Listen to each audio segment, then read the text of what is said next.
The gun didn't waver in Bo Callahan's hand as he stared down the woman who'd just thrown herself between him and the outlaws ransacking her home. Blood streaked her temple, her dress was torn, and 5 terrified children huddled behind her skirts. But her eyes blazed with a fury that made hardened men step back. "You want this land?" Kelly Mae Bishop spat. "You'll have to bury me in it first."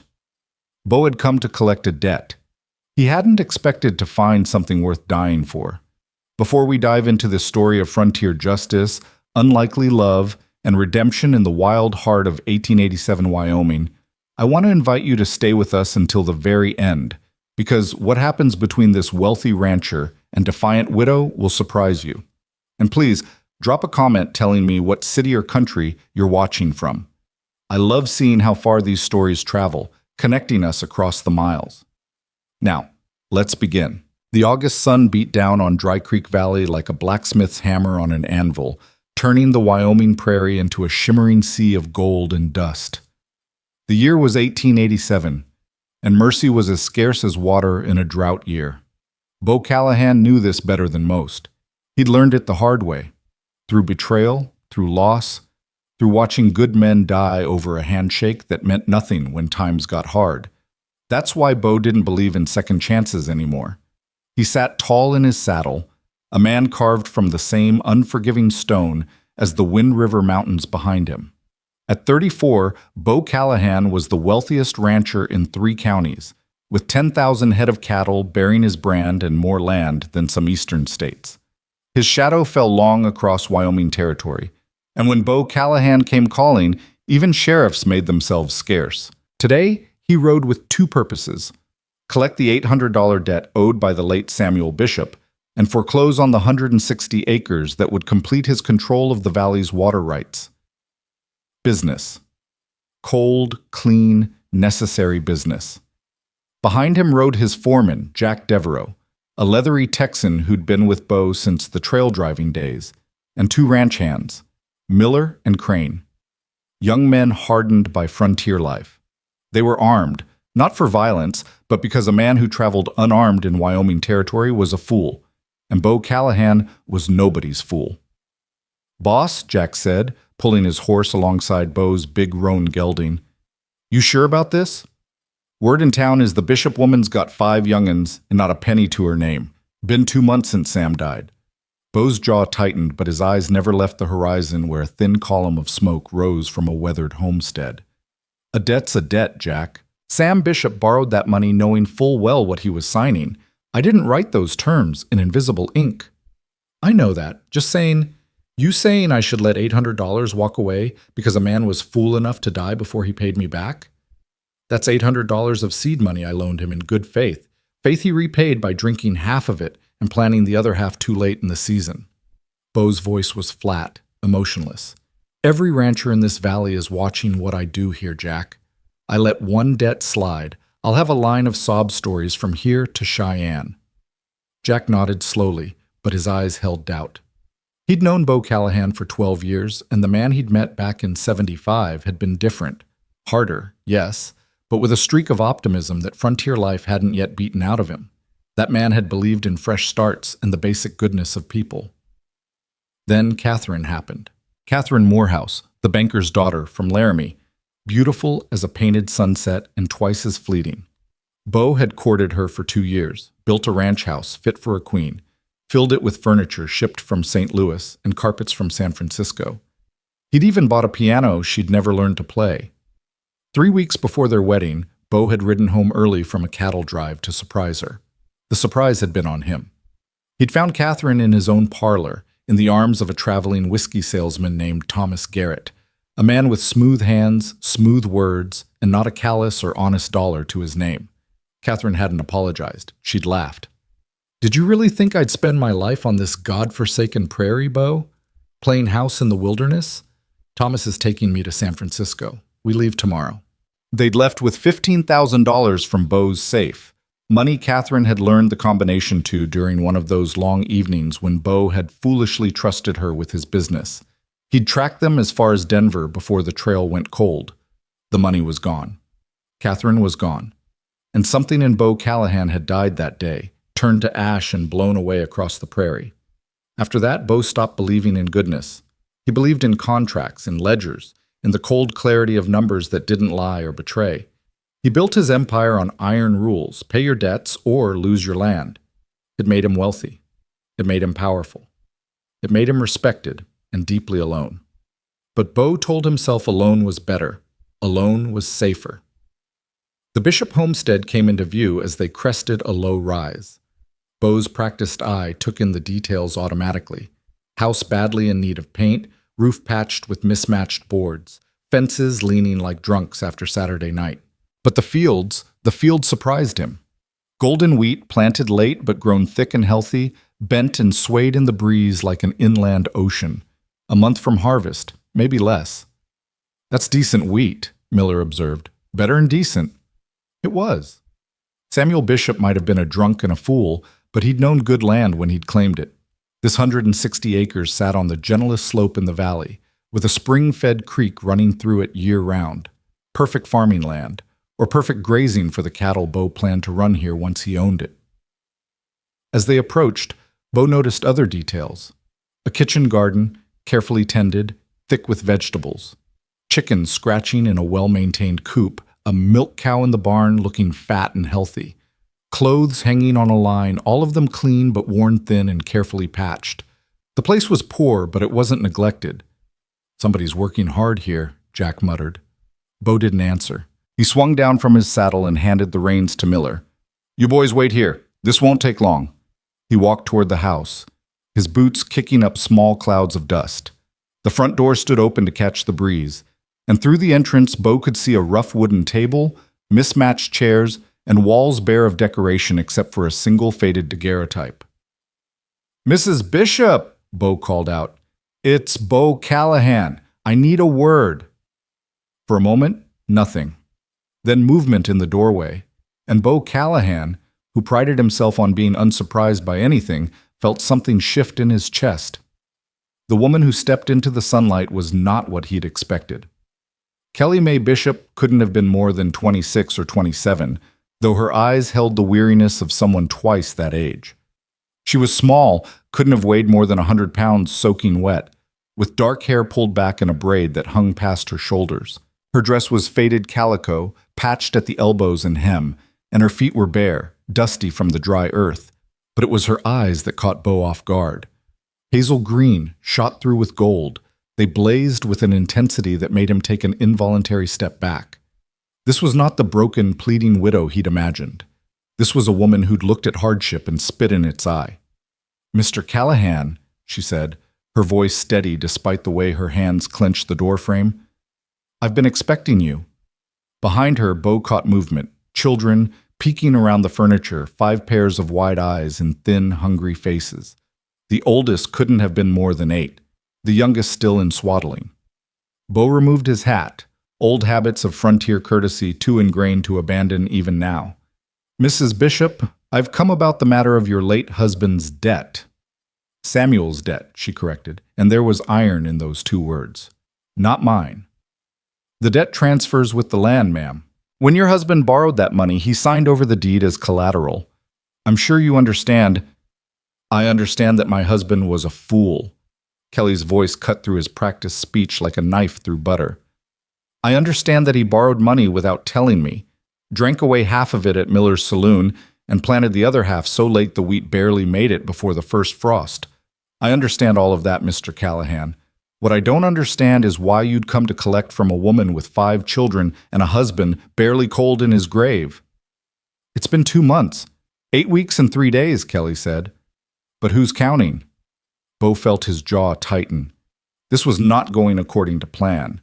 He'd expected tears, pleas for mercy, maybe an offer of, well, the kinds of offers desperate widows sometimes made. He hadn't expected defiance. "Mrs. Bishop, I sympathize with your situation." "No, you don't." Kelly stepped down from the porch, moving toward him with surprising speed. She was tiny, barely reaching his shoulder, but she moved like a wildcat. "If you sympathized, you wouldn't be here. If you sympathized, you'd remember that Samuel died trying to save 2 of your calves that broke through the ice on Bitter Creek. Remember that? Because I do. I remember watching my husband ride out in a blizzard to help his neighbor, and I remember them bringing his body back frozen stiff on the back of a wagon. Bo did remember. He'd sent Jack with $50 for the funeral expenses, an anonymous donation, of course. He hadn't attended the service himself. Your husband's heroism doesn't change the facts of the contract, ma'am. The loan was due in full by August 15th. Today is August 20th. I'm already showing considerable patience by... Patience? Kelly's laugh was sharp and bitter. You call 5 days patience? The wheat won't be ready for harvest for another month. 1 month, Mr. Callahan, and I could pay you every penny, with interest. Bo shook his head. He'd heard versions of this story a dozen times before. Next month turned into next season. Next season turned into next year, and debts became bad memories that nobody wanted to honor. I've learned not to believe in next month, Mrs. Bishop. Then you've learned to be a hard man, Kelly said quietly, and something in her voice made Bo look up sharply. There was no judgment in her eyes, only a kind of sad recognition, as if she'd seen this coming all along. The world made me hard, ma'am. I'm just trying to survive in it. We all are, Mr. Callahan. Kelly gestured toward the house, where those 5 small faces still watched. But some of us don't have the luxury of becoming hard. Some of us have to stay soft enough to love the people who depend on us. For just a moment, Bo felt something crack in the careful armor he'd built around his heart. Then he forced it back down, buried it deep where it couldn't touch him. I'll give you 3 days to vacate the property, he said, his voice as cold as January wind. Take whatever personal belongings you can carry. The land, the house, and all fixtures revert to me. I'll see that you get transportation to Laramie, where you might find work. Work? Kelly's voice rose. What kind of work do you imagine a widow with 5 children can find, Mr. Callahan? Should I leave them at the church door like unwanted kittens while I scrub floors at the hotel? Or maybe I should take the job at Miller's Saloon, serving drinks to the same men who egged my husband on while he drank away our future? Bo's hands clenched. That's not my concern. Not your concern. Kelly repeated the words slowly, as if tasting poison. My children starving in the street is not your concern.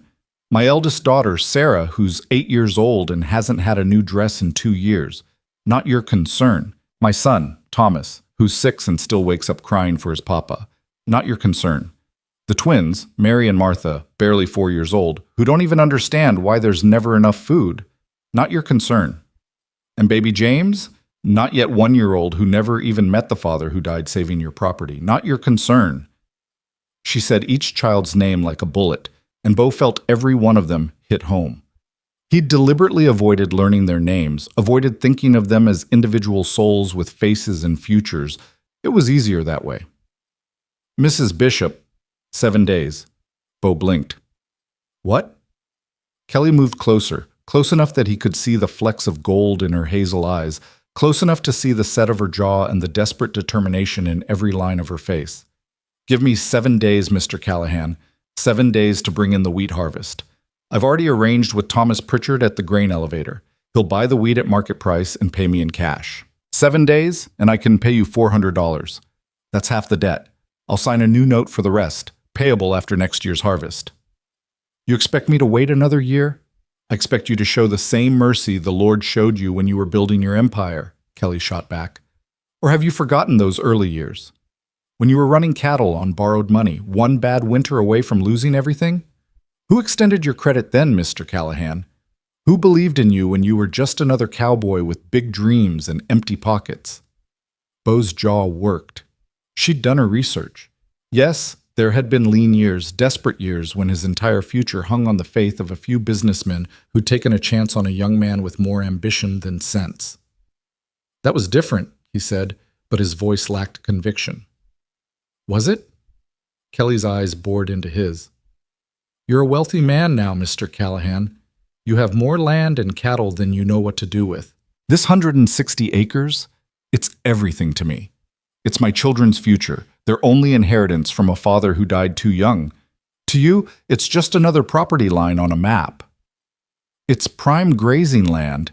It's my home, Kelly said simply, and suddenly her eyes were bright with unshed tears. But she didn't let them fall. Instead, she lifted her chin higher.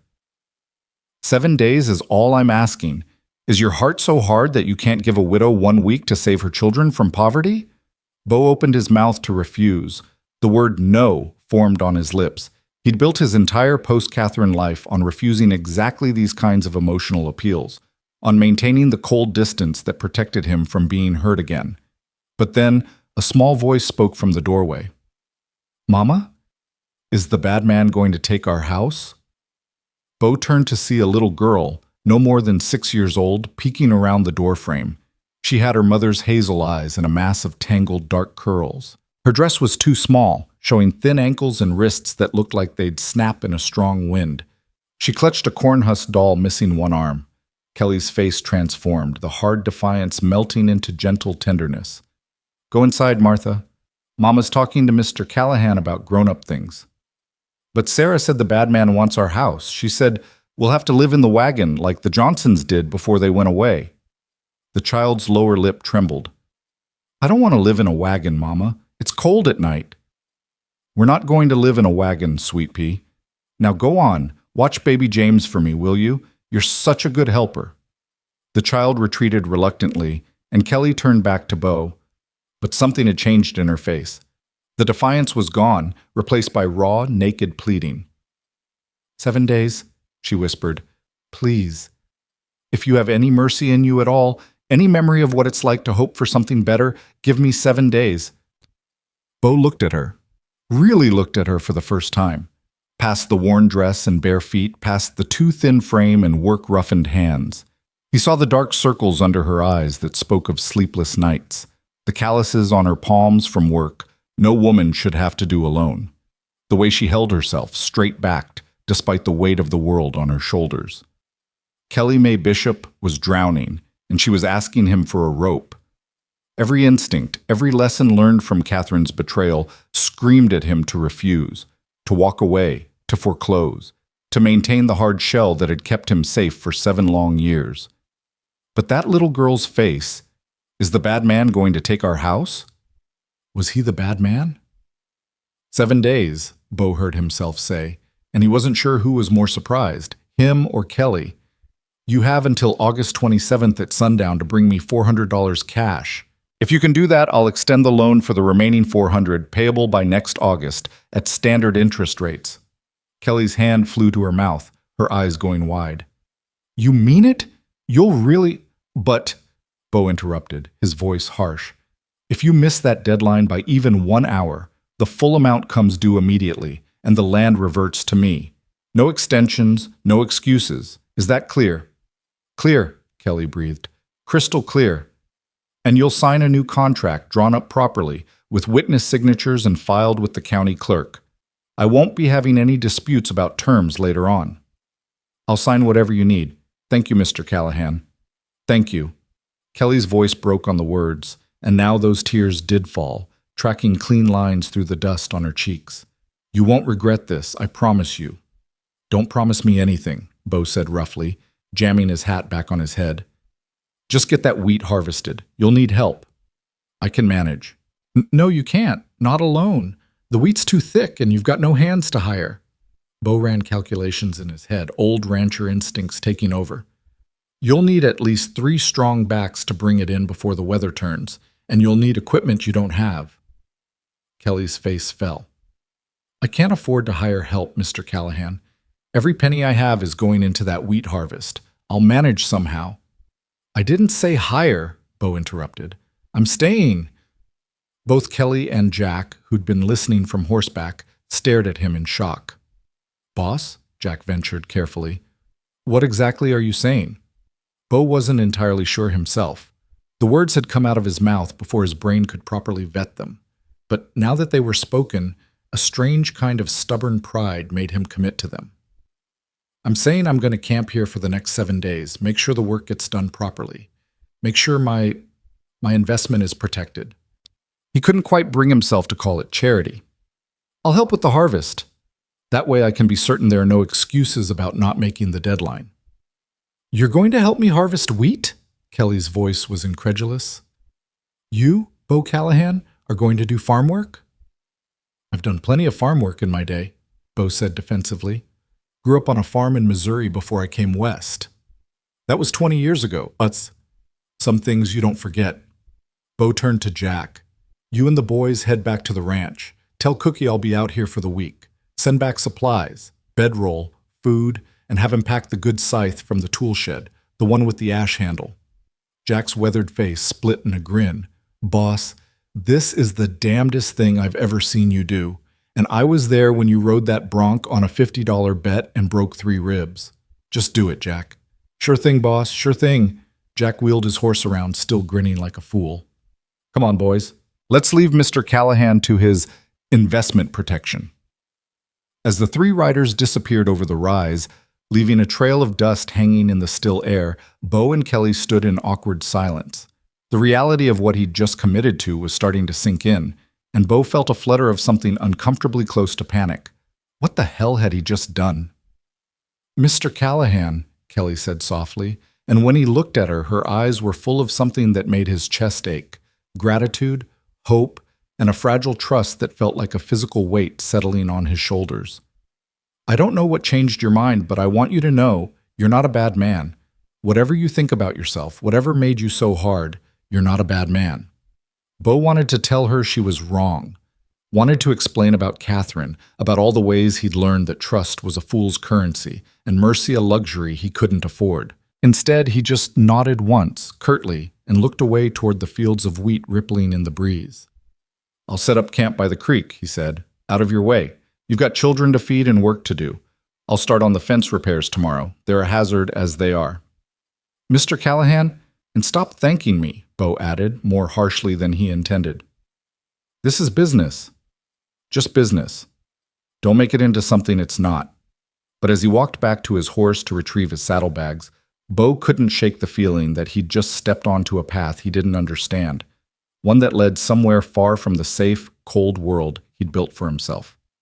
7 days, he told himself firmly. 7 days.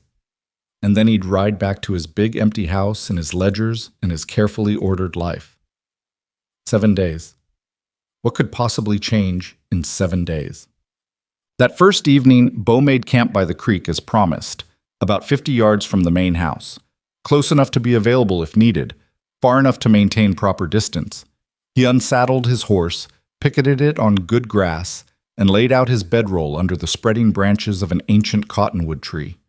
The creek burbled softly over smooth stones, and somewhere in the distance, a meadowlark sang its evening song. It was peaceful. Too peaceful. Bo was used to the noise of the bunkhouse, the constant activity of ranch life, the distraction of 100 daily tasks that kept his mind occupied. Out here, with nothing but the creek and the wind for company, unwelcome thoughts crept in. As twilight deepened into night, Bo watched the lamplight flicker in the windows of the Bishop house. Shadows moved behind the thin curtains. Kelly, he assumed, putting her children to bed. He could hear faint voices carried on the evening breeze, though he couldn't make out words. A child's laugh, Kelly's voice, soft and melodic, probably singing a lullaby. Bo closed his eyes and tried not to think about the empty rooms in his own house, the nursery he'd had built that had never held a child, the dreams he'd abandoned after Catherine's betrayal. He told himself he didn't want those things anymore, told himself he was better off alone, independent, untouchable. But listening to those distant sounds of family life, Bo wondered if he'd been lying to himself all along. He must have dozed off, because he woke to the sound of footsteps approaching his camp. His hand went instinctively to the Colt, 45 at his hip, before he recognized the small figure moving through the darkness. Kelly. She carried something wrapped in cloth, and even from a distance he could smell fresh bread. Didn't mean to startle you, she said quietly, stopping at what she clearly considered a respectful distance. I thought you might be hungry. It's not much, just cornbread and some beans, but you're welcome to it. Bo sat up, automatically reaching for his hat even though he was already wearing it. Frontier manners died hard. You didn't need to do that, Mrs. Bishop. I've got provisions coming from the ranch. Not until tomorrow, I'd wager, and a man shouldn't go to bed hungry if there's food to be shared. She held out the bundle. Please, it's the least I can do. Bo accepted the offering because refusing would have been churlish. When Kelly made no move to leave, he gestured awkwardly to a flat rock near his fire ring. You can sit if you want, though I imagine you've got plenty to do. Children are asleep, first quiet I've had all day. Kelly settled onto the rock with a sigh that spoke of bone-deep weariness. Thought maybe we should talk about the work ahead. Make a plan. Sensible. Bo unwrapped the cornbread, still warm, and broke off a piece. It was dense and filling, made without eggs or milk to save those precious commodities for the children. The wheat looks ready, another week at most. We'll need to cut it, shock it, let it dry for a few days, then thresh it. I know the process, Kelly said with a hint of her earlier defiance. I grew up on a farm in Missouri myself, southern Missouri, near the Arkansas border. I'm from Missouri too, Bo said, surprised. Northern part, near the Iowa line. Small world, Kelly smiled faintly. Did you fight? Bo knew what she was asking. The war between the states had split Missouri down the middle, turned neighbor against neighbor, father against son. I was too young. War ended when I was 12, but my father fought for the Union, lost an arm at Pea Ridge, He paused. You? My father fought for the Confederacy, died at Wilson's Creek. Kelly's voice was matter-of-fact, but Bo heard the old pain beneath it. I was 7. Don't remember much about him except he had a big laugh and he used to carry me on his shoulders. Hard thing, losing a father young. Hard thing losing anyone young, Kelly countered, but it teaches you what matters. Family, loyalty, taking care of your own. She looked at him directly. That's why I fight so hard for this land, Mr. Callahan. It's not about the money or even the property itself. It's about giving my children stability, a place to call home, something I never really had after my father died. Bo chewed his cornbread slowly, considering her words. What brought you to Wyoming? Samuel. Kelly's expression softened and saddened simultaneously. We met in St. Louis. I was working as a seamstress, and he was, well, he had dreams. Big dreams about the West, about homesteading, about building something from nothing. She laughed quietly, without humor. Samuel was always dreaming. Unfortunately, he wasn't as good at the doing part. He was a drunk, Bo said flatly. He was a man who couldn't live up to his own expectations, Kelly corrected gently. There's a difference. Samuel wanted to be a good husband, a good father. He wanted to be strong and successful and provide for his family. When he couldn't do those things, when the crops failed or the money ran out or things got hard, he drank to forget how much he was disappointing us. That's a generous way to see it. Maybe, but holding on to anger against a dead man seems like a waste of energy I need for other things. Kelly stood, brushing dust from her worn skirt. I should get back. Just wanted to say thank you again, and to let you know I'll be up before dawn to start on the field work. If you're serious about helping, I could use strong arms for the scything. I'll be there. Mr. Callahan? Kelly paused, her face half in shadow. Why did you really change your mind? Back there, when you agreed to give me 7 days, what made you do it? Bo was quiet for a long moment, staring into the darkness. Finally he said, Your daughter, the little one. Martha, you said her name was? Yes, Martha Rose. She's my middle child, sweet as honey, and twice as sticky. She asked if I was the bad man. Bo's voice was rough. I didn't like the answer I saw in my own head. Kelly was silent for so long that Bo thought she'd left. Then her voice came soft through the darkness. Good night, Mr. Callahan, and thank you for being the kind of man who can hear that question and care about the answer. Then she was gone, moving silently back toward the house, and Bo was left alone with the stars and the creek and thoughts that wouldn't leave him in peace. He lay back on his bedroll and stared up at the endless Wyoming sky, at constellations he'd known since childhood, the Big Dipper, Cassiopeia, Orion rising in the east. His father had taught him those stars on cold Missouri nights, back before the war, back when the world had seemed simpler. The stars are God's promise, his father used to say. No matter how dark things get, they're always there, shining steady. Remember that, Bo. When life gets hard, and it will get hard, look up at those stars and remember there's something bigger than your troubles, something constant and true. Bo had forgotten that lesson somewhere along the way, forgotten about constants and truth, forgotten about anything except protecting himself from being hurt again. But lying here in Kelly Mae Bishop's wheat field, with the taste of her cornbread still in his mouth and her daughter's question echoing in his mind, Bo wondered if maybe, just maybe, he'd been protecting himself right into a prison of his own making. 7 days, he reminded himself again. 7 days, and then things would go back to normal. But deep in his heart, Bo suspected that nothing would ever be quite normal again. As he drifted off to sleep, his last conscious thought was of hazel eyes flecked with gold, blazing with a fire that no hardship could extinguish. And for the first time in 7 years, Bo Callahan felt something stir in his chest that he'd thought Catherine had killed forever. Hope. Dawn came to Dry Creek Valley the way it always did, slowly at first, painting the eastern sky in shades of rose and amber, then all at once, as if someone had thrown open a curtain on the world. Bo woke to the sound of an axe biting into wood, a rhythmic thunk, thunk, thunk, that pulled him from dreams he couldn't quite remember, but that left him with an odd sense of yearning. He sat up, muscles protesting slightly. Sleeping on the ground wasn't as easy as it had been 20 years ago. Through the morning mist rising from the creek, Bo could make out a figure working by the woodpile behind the house.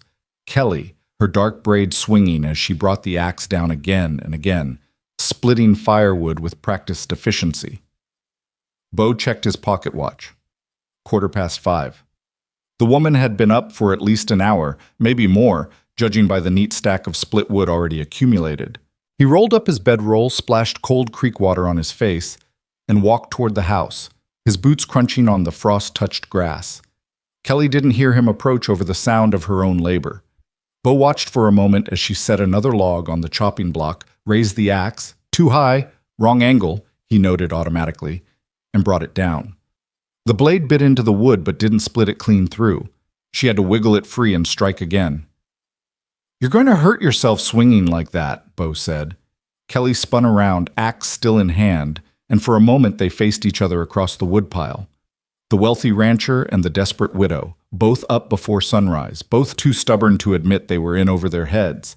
Then Kelly lowered the axe and wiped sweat from her forehead with the back of her hand. "Good morning to you too, Mr. Callahan. Coffee's on the stove if you want some." "Show me how you're holding that axe," Bo said instead. Kelly's jaw set in that stubborn line he was beginning to recognize. "I've been chopping wood for 8 years, Mr. Callahan. I think I know." "Show me." For a moment he thought she'd refuse. Then, with a barely suppressed sigh, Kelly positioned another log and demonstrated her grip and swing. Bo winced. "You're holding it too tight and swinging from the shoulders instead of using your whole body. That's why you're wearing yourself out and not getting clean splits." He held out his hand. "May I?" Kelly hesitated, then handed him the axe. Bo positioned himself, adjusted his grip, and demonstrated the proper technique. Loose hands, using the weight of the axe and the motion of his body to generate force rather than pure muscle strength. The log split cleanly with a satisfying crack. "You let the axe do the work," he explained, setting up another log. "Like this. See how I'm barely gripping it until the moment of impact? That's the secret. Tight grip wastes energy and throws off your aim." He split 3 more logs in quick succession, then handed the axe back to Kelly. "Your turn." Kelly took the axe, mimicking his grip and stance. Her first swing was tentative, but the log split more cleanly than before. Her face lit up with surprised pleasure. "That's much easier. Why didn't Samuel ever show me that?" "Maybe he didn't know. Not every man who swings an axe knows how to swing it right." Bo stepped back. "Keep practicing. I'm going to walk the wheat field, check how close it is to harvest." He started to turn away, then Kelly's voice stopped him. "Mr. Callahan, thank you. For the lesson, I mean." Bo nodded without looking back, uncomfortable with her gratitude. He wasn't here to make friends or earn thanks. He was here to protect his investment, nothing more. He kept telling himself that as he walked through the wheat field, running his hands over the golden stalks, checking the kernels for hardness, judging moisture content by feel and sight the way his father had taught him 40 years ago in Missouri. The wheat was close. 3 days, maybe 4 at most, before it would be at optimal harvest. Any longer, and they risked losing it to weather or birds or any of the 100 calamities that could befall a crop. But 3 days was enough time if they worked efficiently. Bo was doing mental calculations. How many man-hours of scything, how long to shock and dry the wheat, the logistics of getting it to the grain elevator in town, when a small voice interrupted his thoughts. "Are you really going to help Mama?" Bo turned to find a boy standing at the edge of the field, barefoot, and wearing pants that had been patched so many times they were more patched than original fabric. This must be Thomas, the 6-year-old Kelly had mentioned. He had his mother's hazel eyes and a shock of dark hair that stuck up in the back like a rooster's tail. "That's the plan," Bo said carefully. He'd never been comfortable around children. They asked too many questions and had an unnerving way of seeing through adult pretenses. "Papa used to say you were the richest man in Wyoming." Thomas squatted down and picked up a clod of dirt, examining it with the intense focus children brought to everything. "Are you really?" "One of them, I suppose." "Then why do you want our land? Don't you have enough land already?" Out of the mouths of babes, Bo thought wryly. "It's complicated." That's what grown-ups always say when they don't want to explain something. Thomas threw the dirt clod, watching it explode into dust. "Mama cried last night after she thought we were asleep. I heard her. She only cries when things are really bad." Bo felt something twist in his chest. "Your mama's strong. She'll be fine." "I know she's strong. But even strong people get tired." Thomas looked up at Bo with those disconcerting hazel eyes. "Papa used to get tired. That's why he drank the bad water that made him act funny. Mama explained it to me. She said sometimes people get so tired of being strong that they need help being strong, but they don't know how to ask for it." The kid was 6 years old and already possessed more emotional intelligence than Bo had managed to acquire in 34 years. "Your mother sounds like a wise woman." "She is. She knows everything." Thomas stood up and brushed dirt from his pants. "Are you going to marry my mama?" Bo nearly choked. "What? No, I'm just here to... Why would you ask that?" "Billy Hutchins said that when his papa died, a man came and married his mama after only 2 months. He said that's what happens when papas die. New papas come to replace them." Thomas's face was serious, considering. "I don't think I want a new papa, but Sarah says we might need one anyway, because Mama can't do everything by herself, even though she tries." Bo crouched down to the boy's level, suddenly feeling the weight of this strange conversation. "Listen to me, Thomas. I'm not here to replace your father or marry your mother. I'm here because your father owed me money, and your mother and I made an agreement about how to settle that debt. That's all. Understand?" "I guess so." Thomas didn't look entirely convinced.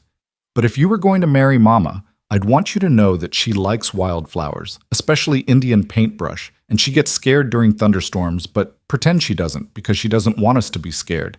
And she sings when she thinks nobody's listening, and she's really good at it even though she says she's not." "Thomas!" Kelly's voice cut across the field. "Leave Mr. Callahan alone and come help your sisters with the chickens." "Yes, Mama." Thomas scampered off, leaving Bo crouched in the wheat field, mind reeling from one of the strangest conversations he'd ever had. "She likes wildflowers. She's scared of thunderstorms. She sings when she thinks nobody's listening." Bo shook his head firmly. He didn't need to know these things, didn't want to know them. Knowing them made Kelly Bishop into a person with depth and complexity rather than just a name in a ledger. He stood up, brushed off his pants, and headed back toward the house. Jack and the boys would be arriving soon with supplies, and they had work to do. Real work. Physical work that would keep his mind occupied and away from dangerous territory like wildflowers and singing widows.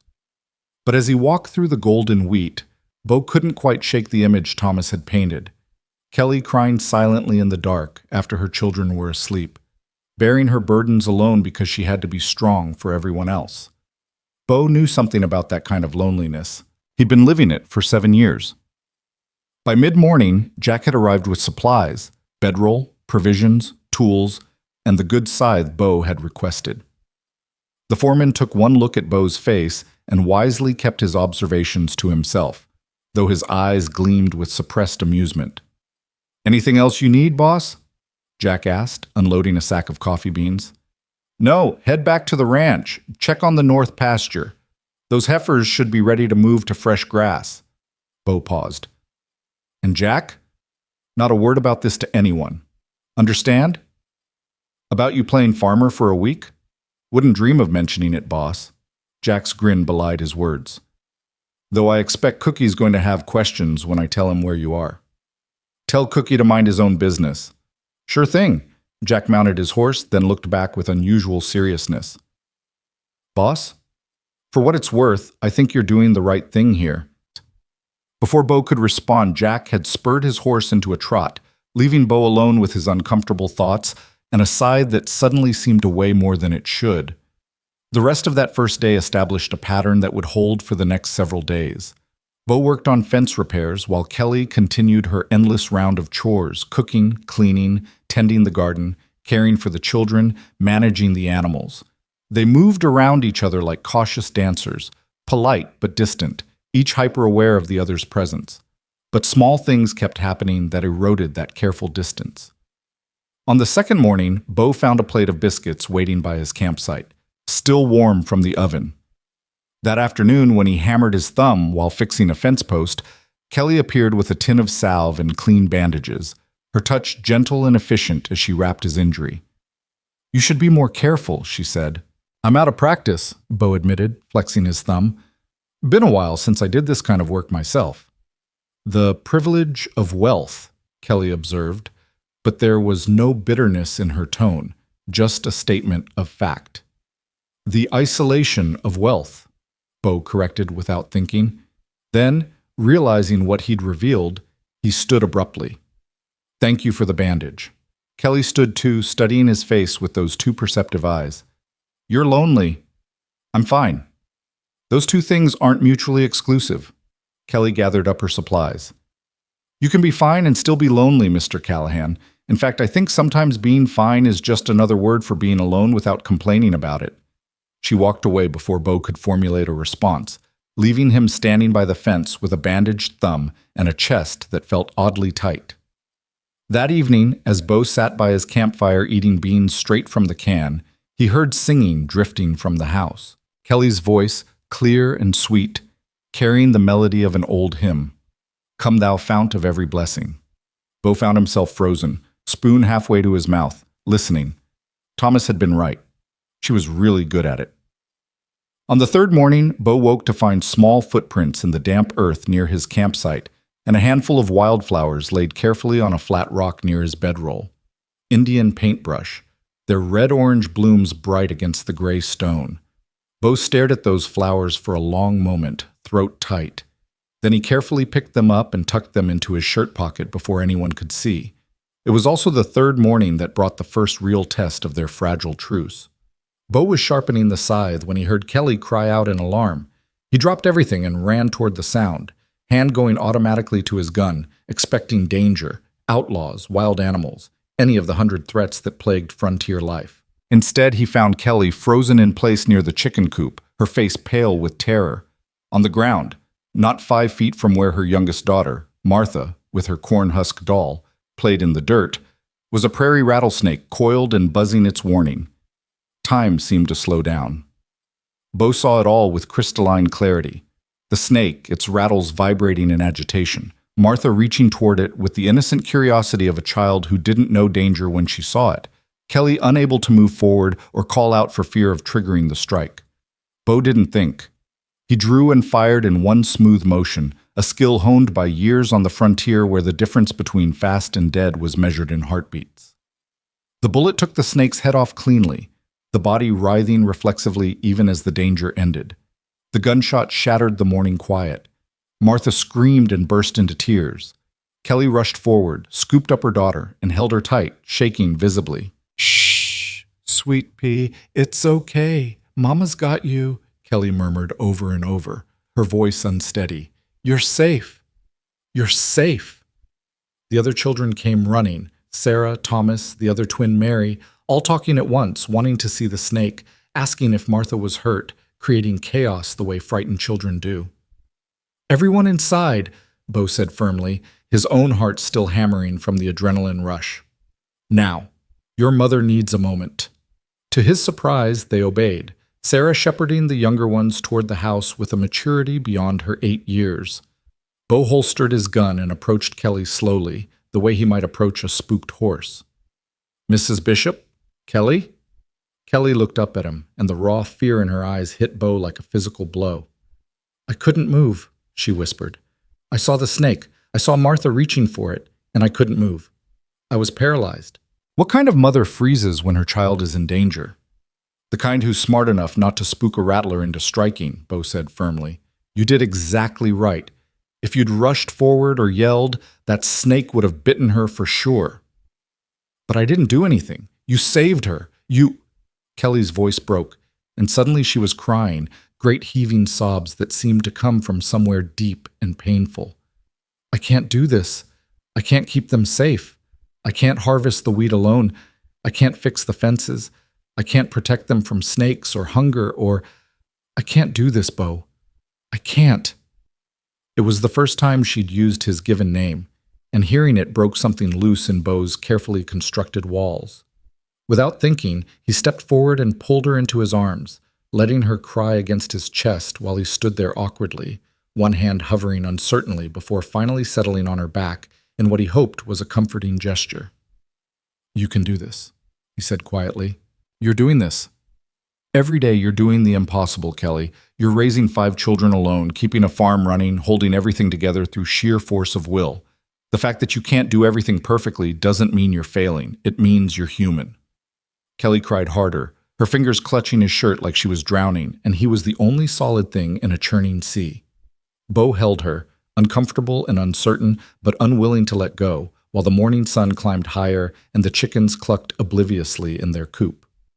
When Kelly finally pulled away, her face was blotchy and her eyes were red, and she looked mortally embarrassed. I'm sorry, I don't usually...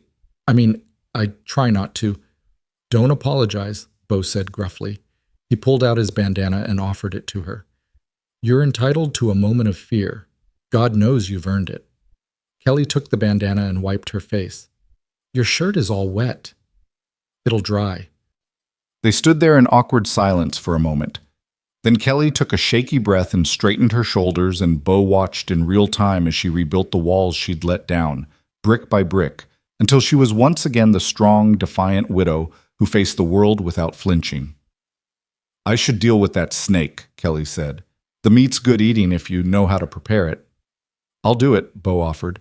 You check on your daughter. Mr. Callahan, Bo... Kelly met his eyes directly. Thank you for being here, for... She gestured helplessly, encompassing the dead snake, the fence repairs, the reprieve on the debt, maybe even the awkward comfort of a few moments ago. For all of it. Bo nodded, not trusting himself to speak. He watched her walk back to the house, her spine straight despite the tremor he could still see in her hands, and felt something shift fundamentally in his chest. This wasn't about the debt anymore. Maybe it never had been. That afternoon, while Kelly was occupied with the children, Bo walked to the creek with a shovel.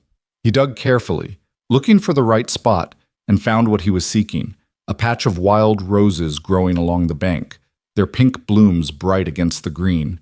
He dug up 3 of the bushes, careful to keep the root balls intact, and replanted them in the bare dirt near Kelly's front porch, where she'd see them every morning when she came out. It was a small thing, probably a stupid thing. Bo had never been good at gestures like this.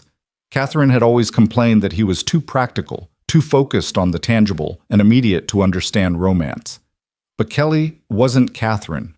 Kelly was a woman who split her own firewood and faced down rattlesnakes and raised 5 children on determination and stubborn hope. Kelly didn't need grand gestures or expensive gifts. She needed someone to see her, to acknowledge the weight she carried, to remind her that she wasn't completely alone. Bo hoped Wild Roses would say what he couldn't find words for. He was covering the last transplant with soil when a shadow fell across him. Bo looked up to find Thomas standing there, watching with those 2 wise eyes. Those are for Mama, aren't you? The boy asked. They're just bushes. Needed something to fill this empty spot. Thomas smiled, a knowing expression that looked strange on such a young face. Mama's going to like them. She always stops to smell the flowers when we walk by the creek. Yeah, well, don't make a big deal about it. I won't. Thomas paused. Mr. Callahan? I'm glad you shot that snake. I was scared it was going to bite Martha. That's what men do, Bo said, still focused on packing soil around the rose bushes. We protect the people who can't protect themselves. Is that why you're helping us? Because we can't protect ourselves? Bo sat back on his heels, considering the question. I'm helping because it's the right thing to do. Papa used to say that the right thing and the easy thing are hardly ever the same thing. Your father was correct about that, at least. Did you know my papa? Thomas asked suddenly, before he died. Not well. He came to me for a loan, and I gave it to him. That was the extent of our acquaintance. Was he? Thomas hesitated, and Bo realized the boy was building up to something difficult. Was he a bad man? Bo looked at Thomas carefully, seeing the real question beneath the words. This boy had heard things, had probably heard his father called a drunk, a fool, a failure. He was asking if those labels made his father someone not worth remembering, not worth loving. Your father made some poor choices, Bo said slowly, choosing his words carefully. But poor choices don't make a man bad. They make him human. And from what I understand, your father died trying to save my cattle in a blizzard. That was the act of a brave man, Thomas. Whatever else he was brave when it counted. Thomas's eyes brightened with unshed tears. Thank you for saying that. It's the truth. The boy nodded, then ran off to join his sisters, leaving Bo alone with the transplanted roses and a strange ache in his chest. He finished packing the soil, gave the bushes a good watering from the creek, and stepped back to survey his work. They looked pitiful, honestly. 3 scraggly rose bushes in bare dirt. Probably half of them wouldn't survive the transplant shock. But they were alive, and they would bloom, and maybe that was enough. That evening brought a summer thunderstorm, the kind that rolled across the plains like divine artillery, all flash and crash and torrential rain. Bo retreated to the sheltered overhang of the barn, watching the lightning paint the sky in shades of white and purple, counting the seconds between flash and thunder to judge the storm's distance. A crash of thunder louder than the others made Bo flinch despite himself. In the following silence, he heard something else, a child crying. He looked toward the house and saw a lamp lit in one window, shadows moving behind the thin curtains. Bo told himself it was none of his business. The children were scared of the storm, and Kelly was handling it. He should stay here, stay out of the way, maintain the distance he'd carefully constructed. But Thomas's words echoed in his mind. She gets scared during thunderstorms, but pretends she doesn't, because she doesn't want us to be scared. Before he could talk himself out of it, Bo was jogging through the rain toward the house. He knocked once, then let himself in, not waiting for an invitation because waiting seemed foolish when he was already soaked through. The scene inside stopped him in his tracks. All 5 children were gathered around Kelly on the floor, the youngest, baby James, crying in her arms while the others clung to her skirts. Kelly herself was pale, her lips moving in what looked like silent prayer, or perhaps just counting between thunderclaps, but she was singing, voice slightly unsteady but determined, a children's song about sunshine and rainbows. She looked up when Bo entered, surprise and something else. Relief? Embarrassment? Flashing across her face. Mr. Callahan, I didn't realize you were... The children are just a bit frightened of the storm. Another crash of thunder, close enough to rattle the windows. Kelly flinched involuntarily, and Bo saw her hold the children tighter. Storms are scary, Bo said matter-of-factly, addressing the children rather than Kelly. Nothing wrong with being scared of something that can hurt you. That's just good sense. Papa said brave people aren't scared of anything, Sarah, the eldest, said quietly. Your papa was wrong about that, Bo replied, and saw Kelly's eyes widen slightly. Bravery isn't about not being scared. It's about being scared and doing what needs to be done anyway. Your mother is one of the bravest people I know, and I guarantee you she's scared of storms. Is that true, Mama? Martha asked. Are you scared? Kelly hesitated, then nodded slowly. Yes, Sweet Pea. I'm scared of storms. They're loud and unpredictable, and I don't like not being able to control them. But you always tell us everything's going to be okay, Thomas said, sounding confused. Because it will be. Being scared doesn't change that. Kelly met Bo's eyes, and he saw gratitude there, and something else he couldn't quite name.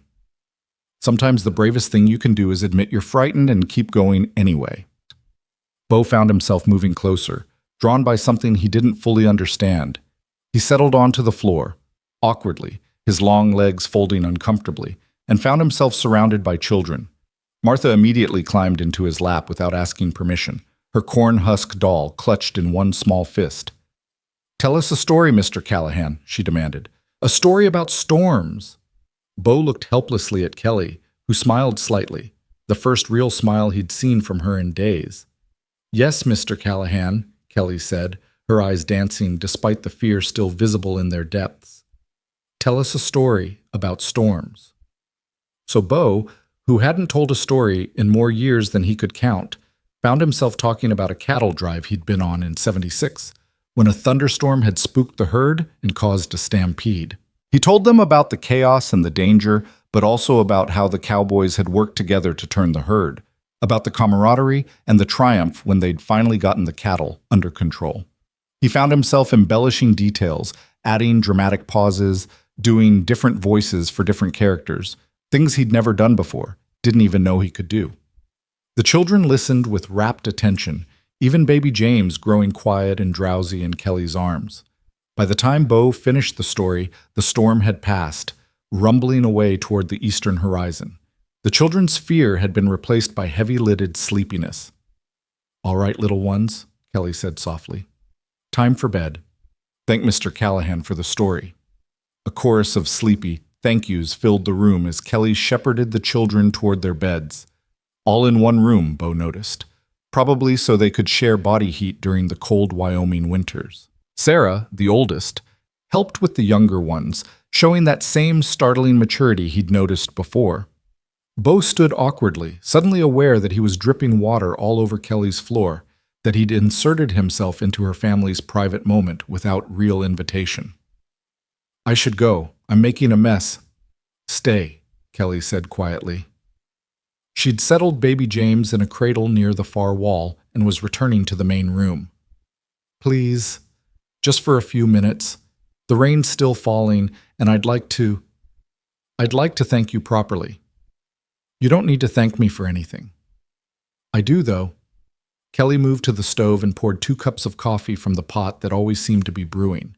She handed one to Bo, and their fingers brushed briefly, a point of warmth in the cool evening air. "You didn't have to come check on us during the storm. You didn't have to tell the children that story, or admit that brave people can be scared too. You didn't have to transplant those rose bushes by the porch. You saw those." "Of course I saw them.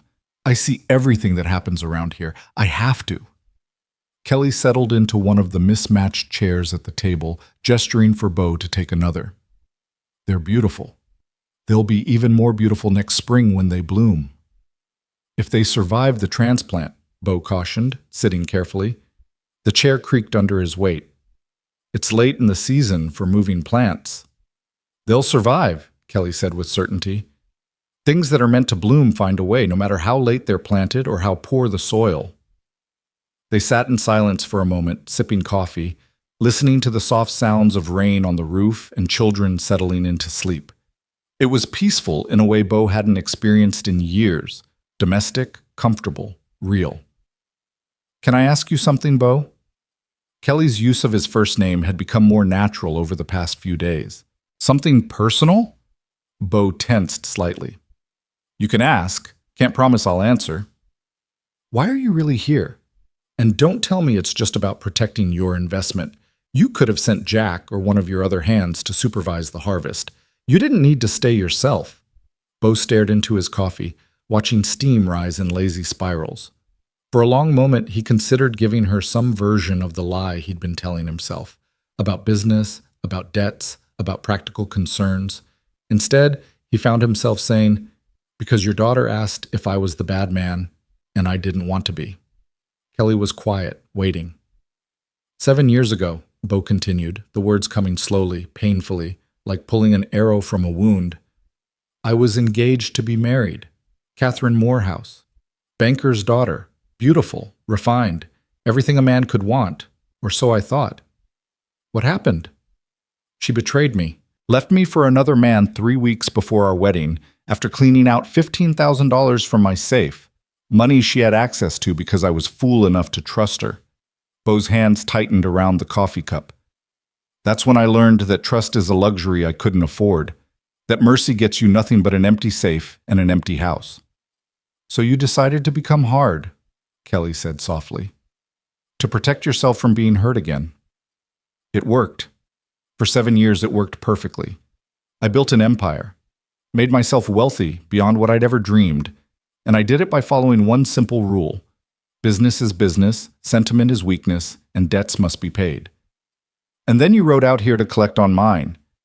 And then I rode out here to collect on yours, Bo agreed, and found a barefoot widow with 5 children and eyes that wouldn't quit, trying to harvest wheat by herself because she refused to give up. Found children who needed things I couldn't give them but recognized anyway. He stopped, unable to finish. Found what? Kelly prompted gently. Bo looked up and met her eyes directly. Found something that made me question whether I'd been protecting myself all these years or just building a very comfortable prison. Kelly reached across the table and placed her hand over his. Her palm was rough with calluses, her fingers work-worn and strong, and Bo found himself turning his hand over to clasp hers properly. Thank you, Kelly said, for telling me, for trusting me with that. Don't thank me yet. I'm still the man who came to take your land. That hasn't changed. Hasn't it? Kelly squeezed his hand gently. Because the man who came to take my land wouldn't have given me 7 days. He wouldn't have transplanted roses, or fixed my fences, or told my children stories during a thunderstorm. That man died somewhere between arriving here and now. You just haven't admitted it yet. Bo pulled his hand back, suddenly frightened by how much he wanted to believe her. The debt's still due in 4 days. That hasn't changed either. I know, and I'll pay it. Kelly stood, gathering the coffee cups. I will pay it, Bo. I promise you that. I believe you. And surprisingly, he did. Bo stood to leave, but Kelly's voice stopped him at the door. Bo, one more thing. He turned back. When this is over, when the debt is paid and you ride back to your ranch, I want you to remember something. You're not the bad man. You never were. You're just a man who got hurt and learned the wrong lessons from it. But it's not too late to learn different ones. Bo didn't trust himself to respond. He just nodded once and stepped out into the soft rain, walking back to his camp with Kelly's words echoing in his mind and the ghost of her touch still warming his hand. That night, lying in his bedroll and listening to the creek murmur its ancient song, Bo admitted something to himself that he'd been denying for days. He was falling for Kelly Mae Bishop. Not the practical surface-level attraction he'd felt for Catherine, but something deeper and more dangerous. A connection that reached past his carefully constructed defenses and touched something he'd thought Catherine had killed forever. It terrified him, because in 4 days he'd ride away from here and back to his empty house and his ledgers and his safe, solitary life. Kelly would have her land, he'd have his money, and this strange week would become nothing more than a memory, a detour from the path he'd chosen 7 years ago. But as Bo drifted off to sleep, his last conscious thought wasn't of ledgers or debts or protecting himself from pain. It was of hazel eyes and work-worn hands and a voice singing in the darkness, brave despite the fear, refusing to surrender to the storm. And Bo realized that Kelly Mae Bishop had accomplished what he'd thought was impossible. She'd made him want something more than safety. She'd made him want to be brave enough to hope again. The fourth morning dawned clear and golden, the kind of perfect late summer day that made a man believe in providence. Bo woke with purpose coursing through his veins. Today they would begin the harvest. The wheat had reached optimal ripeness overnight, the kernels hard and dry, ready to be cut before the weather could turn or birds could devastate the crop. He was sharpening the scythe when Kelly emerged from the house, already dressed for hard labor in an old pair of what must have been Samuel's trousers, cinched tight at the waist with rope, and a work shirt with the sleeves rolled up. Her hair was braided and pinned close to her head, and she carried 2 canteens of water. "Ready?" she asked, handing him one of the canteens. "Ready," Bo confirmed. He hefted the scythe, testing its weight and balance. "I'll start at the north end, work my way south in rows. You follow behind, gather the stalks into bundles, lay them out to dry. Sarah can help you, she's old enough for light work. Sarah's watching the younger ones today. I can manage the bundling myself." Bo looked at the vast field of wheat, easily 4 acres, and shook his head. "That's too much for one person, Kelly. You'll wear yourself out before we're halfway through." "Then I'll be worn out. Won't be the first time." Kelly's jaw set in that stubborn line. My children come first. I'm not putting Sarah to work like a field hand when she should be watching her siblings. They stood facing each other in the early morning light, two equally stubborn people locked in a battle of wills. Finally, Bo sighed. Fine, but we work in shifts, 20 minutes cutting, 5 minutes rest, no arguments. No arguments, Kelly agreed, though her tone suggested she'd work right through the rest periods if he wasn't watching. They started at the north edge of the field as the sun climbed higher, burning away the last of the morning mist. Bo fell into the rhythm his father had taught him 40 years ago. Swing, step, the scythe blade singing through the wheat stalks with a sound like whispered secrets. Behind him, he could hear Kelly gathering the fallen wheat, her breathing steady despite the intensity of the labor. The work was hard, harder than Bo remembered. His muscles, accustomed to riding and occasional ranch work but not sustained manual labor, began to protest after the first hour. Blisters formed on his palms where the scythe handle rubbed. Sweat soaked through his shirt and ran into his eyes.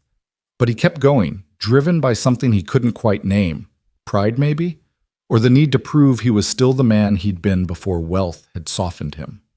Or maybe it was the knowledge that Kelly was watching, and he'd be damned if he'd show weakness in front of a woman half his size who'd been doing this kind of work for years.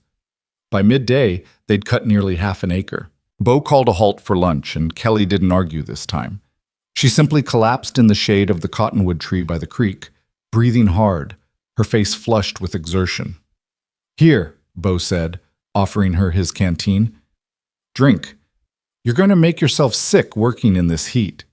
Kelly drank deeply, water spilling down her chin and throat. When she lowered the canteen, she was smiling despite her obvious exhaustion. We're making good progress. At this rate, we'll have the whole field cut by tomorrow evening. If we don't kill ourselves first, Bo muttered, examining the blisters on his hands. Let me see those. Kelly took his hands before he could protest, turning them over to examine the raw, bleeding patches. You need these wrapped, or they'll get infected. Come on. She led him back to the house, where she produced clean cloth and more of that salve she seemed to have an endless supply of. Her touch was gentle as she cleaned and bandaged his hands, her fingers cool against his overheated skin. You don't have to do this, you know, Kelly said quietly, focused on her task. The harvest, I mean. You've already done more than anyone could reasonably expect. I'm sure I could hire help in town. With what money? Bo interrupted. You said yourself every penny is going toward paying the debt. I'd figure something out. I always do. Kelly. Bo waited until she looked up at him. I'm staying. Stop trying to convince me to leave. I just don't want you to feel obligated. I don't feel obligated. I feel... Bo trailed off, unsure how to finish that sentence. How did he feel? Responsible? Protective? Something deeper and more dangerous that he didn't want to examine too closely? I feel like I should be here. So I'm here. That's all. Kelly held his gaze for a long moment, and Bo saw something shift in her eyes. Understanding, maybe, or acceptance of something unspoken between them. Then she finished tying off the bandage and stepped back. All right then, you're here. We should eat something before we go back out. I made sandwiches this morning. They ate in companionable silence, sitting on the porch steps while the children played in the yard. Thomas was teaching the twins some kind of game involving throwing stones into a bucket, while Sarah held baby James and sang to him. It was such a normal domestic scene that Bo felt something ache in his chest, a longing for something he'd convinced himself he didn't want. They're good kids, Bo observed. They are, Kelly agreed, pride evident in her voice. They've had to grow up too fast, but they're good kids. Sarah especially. She's been like a little mother to the others since Samuel died. Sometimes I worry she's missing her childhood. She seems happy enough. For now. But what happens when she's 16, 17, when boys start coming around and she realizes what she's been missing? Kelly's voice was troubled. I want better for her, Bo.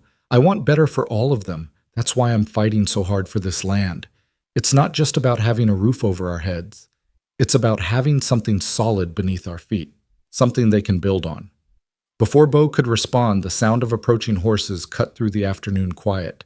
Both he and Kelly stood, hands instinctively going to defensive positions. Kelly reaching for the rifle she kept by the door, Bo's hand settling on his Colt.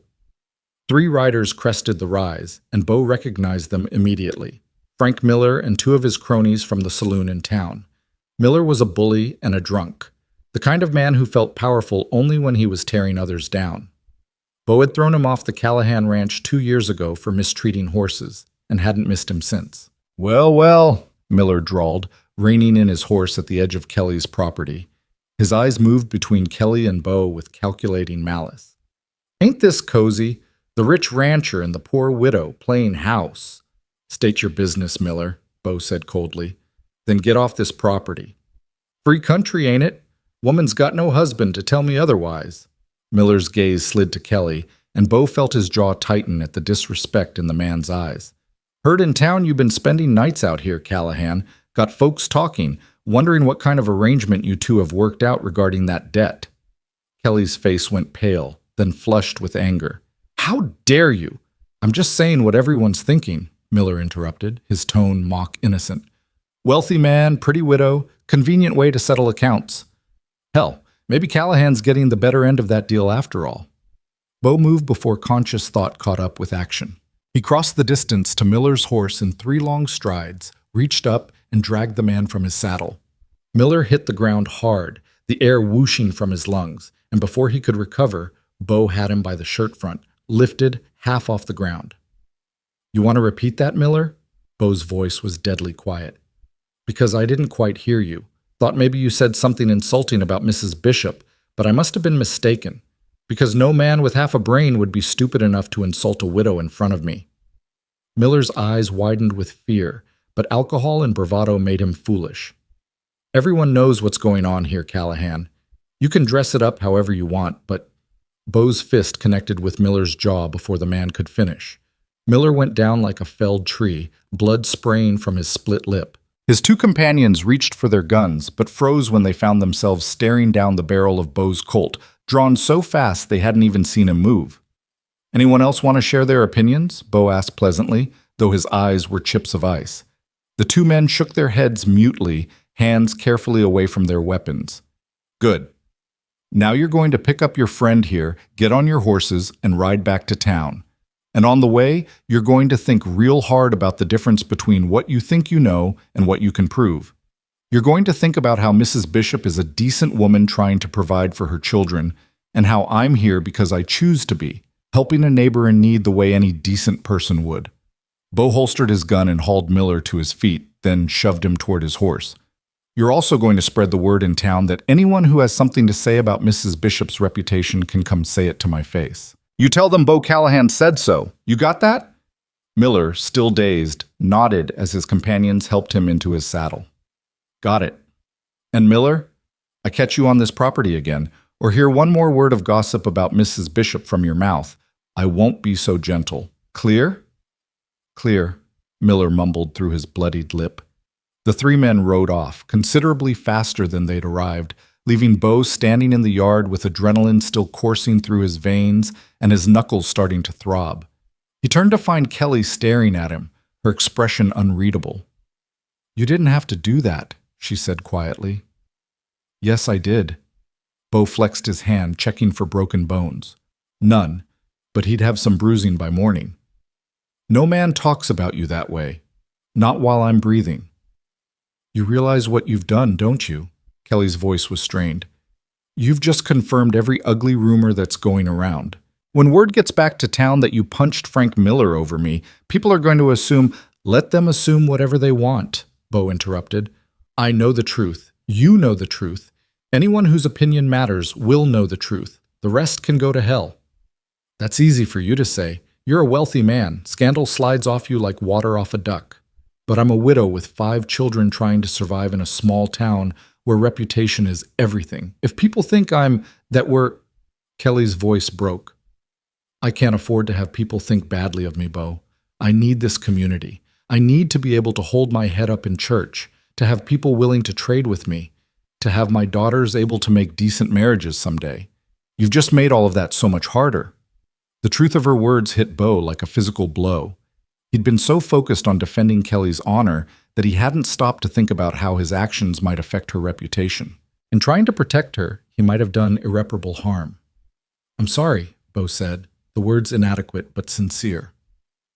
"I didn't think. I just reacted. I'll go into town tomorrow, make it clear to everyone that nothing improper has happened here. I'll explain that I was supervising the harvest to protect my investment, nothing more. It won't matter," Kelly said tiredly. "Once people start talking, explanations don't help. They just feed the gossip." She sank down onto the porch steps, suddenly looking older than her years. "Maybe you should go, Bo. Go back to your ranch tonight. Let me finish the harvest alone. At least then the talk will die down." "No. Bo, no," he repeated firmly. He sat down beside her on the steps, close enough that their shoulders almost touched. "I'm not leaving you to face this alone. If there's going to be talk, let it be talk about how I helped a neighbor in need. Let it be talk about how a wealthy rancher remembered what it was like to struggle and chose mercy over profit. Let it be talk about anything except me abandoning you when things got difficult." Kelly looked at him, tears shining in her eyes. "Why are you doing this? Why do you care what happens to me?" "Because I'm falling in love with you," Bo thought, the realization hitting him with the force of a lightning strike. "Because somewhere between arriving here to collect a debt and this moment, you've become the most important person in my world. Because the thought of riding away from here and never seeing you again makes me feel like I'm being ripped in half." But he couldn't say any of that. Saying it would make it real, would give it power, would force him to confront feelings he wasn't ready to acknowledge. So instead, he said, "Because you asked me if I was the bad man, and I'm trying very hard not to be." Kelly reached over and took his hand, carefully avoiding the bandaged blisters.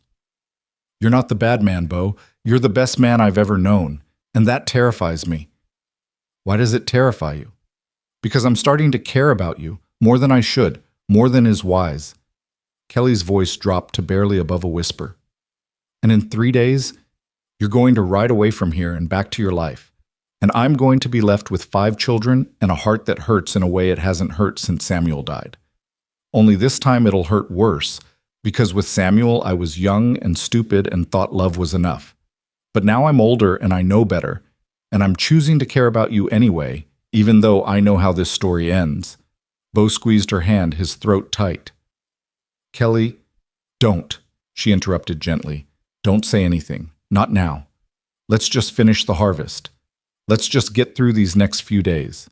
Then you can ride away with your money and your clear conscience, and I can start the long process of forgetting how you made me feel."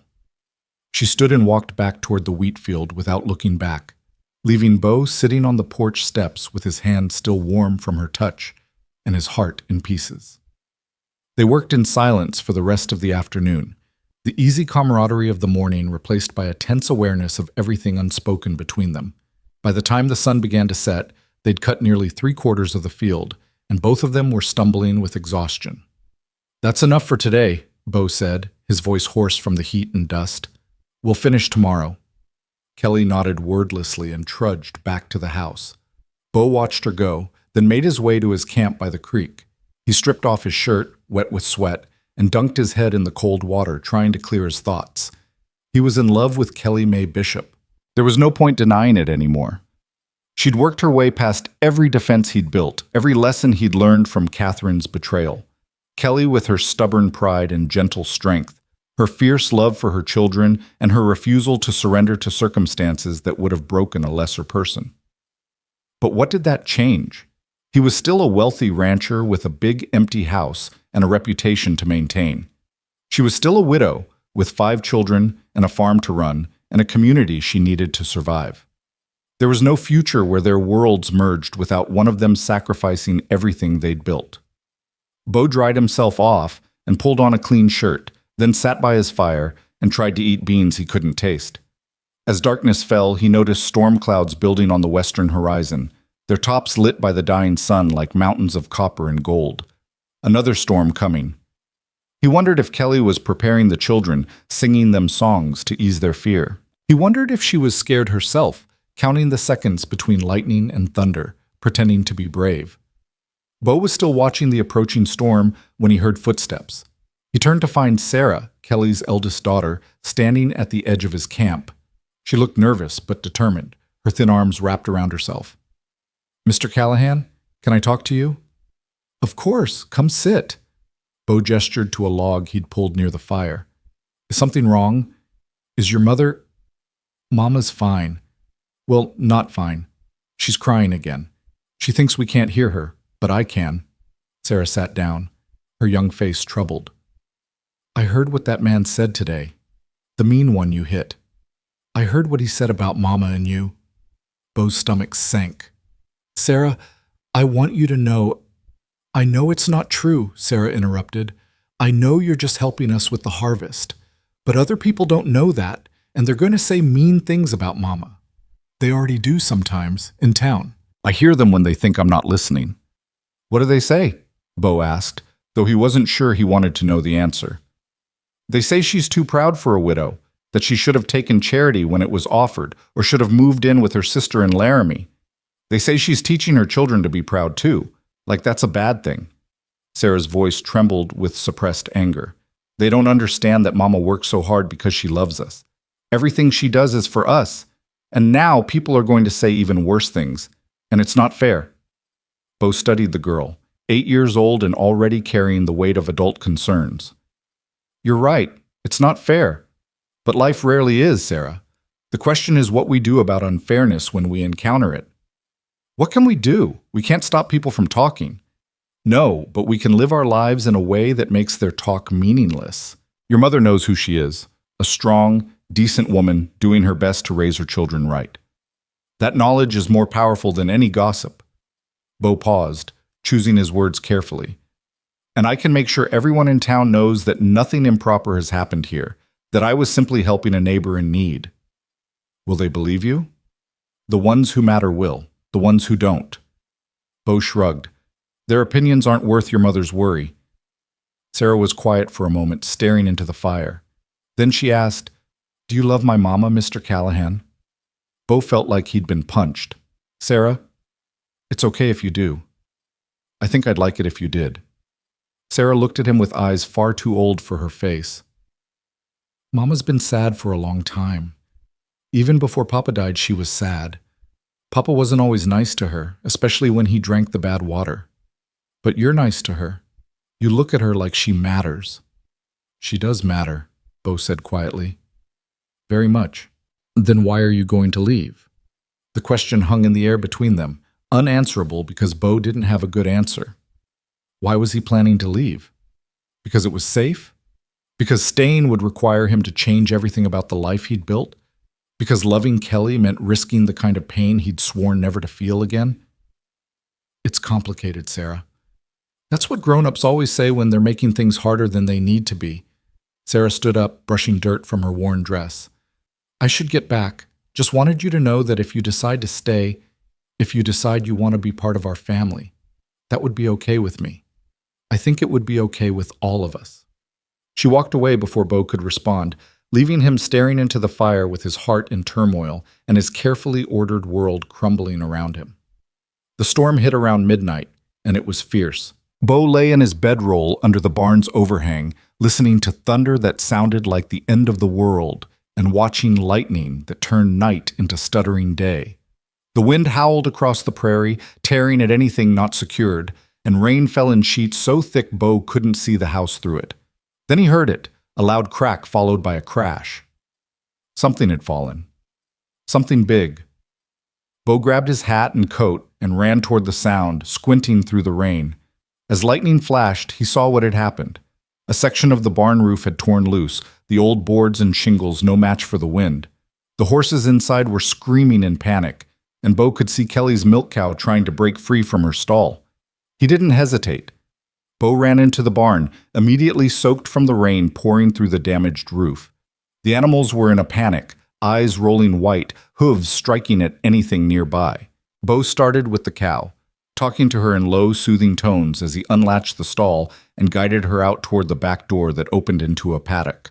The horses were more difficult. They were terrified, rearing and kicking, but Bo had handled spooked horses before. He approached each one carefully, voice steady despite the chaos around him, and led them one by one to safety. He was releasing the last horse when Kelly appeared in the barn entrance, soaked through and breathing hard. "Bo, what are you?" Roof's damaged, Bo shouted over the storm. Had to get the animals out. We need to secure that section before the whole thing collapses. Kelly nodded and ran back toward the house, returning moments later with rope and a hammer. Together they worked in the driving rain, securing the loose boards as best they could, Bo on the roof hammering nails, while Kelly held the rope to pull the damaged section back into place. It was dangerous work. The roof was slick with rain, the wind threatened to tear them off with every gust, and lightning struck close enough that Bo felt the hair on his arms stand on end. But they kept working, kept fighting the storm, until finally they'd secured the worst of the damage well enough to last until morning. Bo climbed down from the roof, his hands bleeding through the bandages, his body aching from exertion and cold. Kelly looked up at him, rain streaming down her face, and suddenly she was laughing, wild, almost hysterical laughter that was part relief and part sheer exhaustion. "What?" Bo asked, bewildered. "You're on my roof in the middle of a thunderstorm, bleeding all over yourself, covered in mud and rain, and you look absolutely miserable." Kelly gasped between bursts of laughter. "This is your idea of protecting your investment?" Despite everything, the pain, the exhaustion, the fear, Bo found himself laughing too. "I've made some questionable business decisions in my time, but this might be the worst." They stood there in the storm, laughing like lunatics, until Kelly suddenly wasn't laughing anymore. She was staring at Bo with an expression he couldn't read, and then she was moving toward him, and then Kelly kissed him. It wasn't tentative or questioning. It was fierce and desperate and full of all the things they'd been too afraid to say. Her hands fisted in his wet shirt, pulling him closer, and Bo's arms came around her automatically, holding her tight against him as the storm raged around them. When they finally pulled apart, both breathing hard, Kelly whispered, "Don't leave. Please, Bo. Don't leave." "Kelly, I know all the reasons why you should. I know it's complicated and people will talk and we barely know each other and you have your life and I have mine. I know all of that, but I'm asking anyway. Don't leave." Bo cupped her face in his hands, his thumbs brushing rainwater from her cheeks. "If I stay, everything changes. My life, your life, everything. I know. People will talk. Let them talk. Your children already love you. Sarah told me tonight. She said she's never seen me smile the way I smile when you're around." Kelly's voice broke. "And God help me. I love you too. I know it's too soon and too fast, and I'm probably making the biggest mistake of my life, but I love you, Bo Callahan. I love your kindness disguised as gruffness, and your strength that you use to protect instead of dominate, and the way you transplanted roses because you knew I liked flowers but couldn't tell me directly. I love that you're terrified of being hurt again, but you're here anyway. I love—" Bo kissed her again, cutting off her words because if he let her keep talking, his heart was going to burst right out of his chest. This kiss was different, slower, deeper, full of promise instead of desperation. When they finally made it back to the house, soaked and muddy and grinning like fools, they found all 5 children crowded at the window, watching. Thomas was pumping his fist in victory, Martha was clapping, and even Sarah, mature, worried Sarah, was smiling. "I guess we have an audience," Kelly said, blushing. "I guess we do," Bo agreed. Then, surprising himself, he took Kelly's hand and led her toward the house. "Come on, let's go talk to them. If I'm staying, and I am staying, we should do this right." They walked into the house together, dripping water everywhere, and faced 5 pairs of expectant eyes. "Children," Kelly began, her voice slightly unsteady, "Mr. Callahan and I have something to tell you." "You're getting married," Martha shouted, bouncing on her toes. "We haven't exactly—" Bo started. "Can I be in the wedding?" Mary interrupted. "Me too," Martha added. "Does this mean we get to call you Papa?" Thomas asked, his voice small and hopeful. Sarah just smiled, that knowing 2-adult smile that said she'd seen this coming all along. Bo looked at Kelly helplessly, and she looked back at him with laughter and love and exasperation all mixed together in her beautiful face. Then she shrugged as if to say, "Well, are we getting married?" And Bo, who'd sworn never to trust anyone again, who'd spent 7 years building walls around his heart, who'd thought he'd learned the lessons love had to teach him, found himself getting down on one knee in the middle of Kelly's kitchen, covered in mud and blood and rain, with 5 children watching and his heart pounding so hard he thought it might break through his ribs.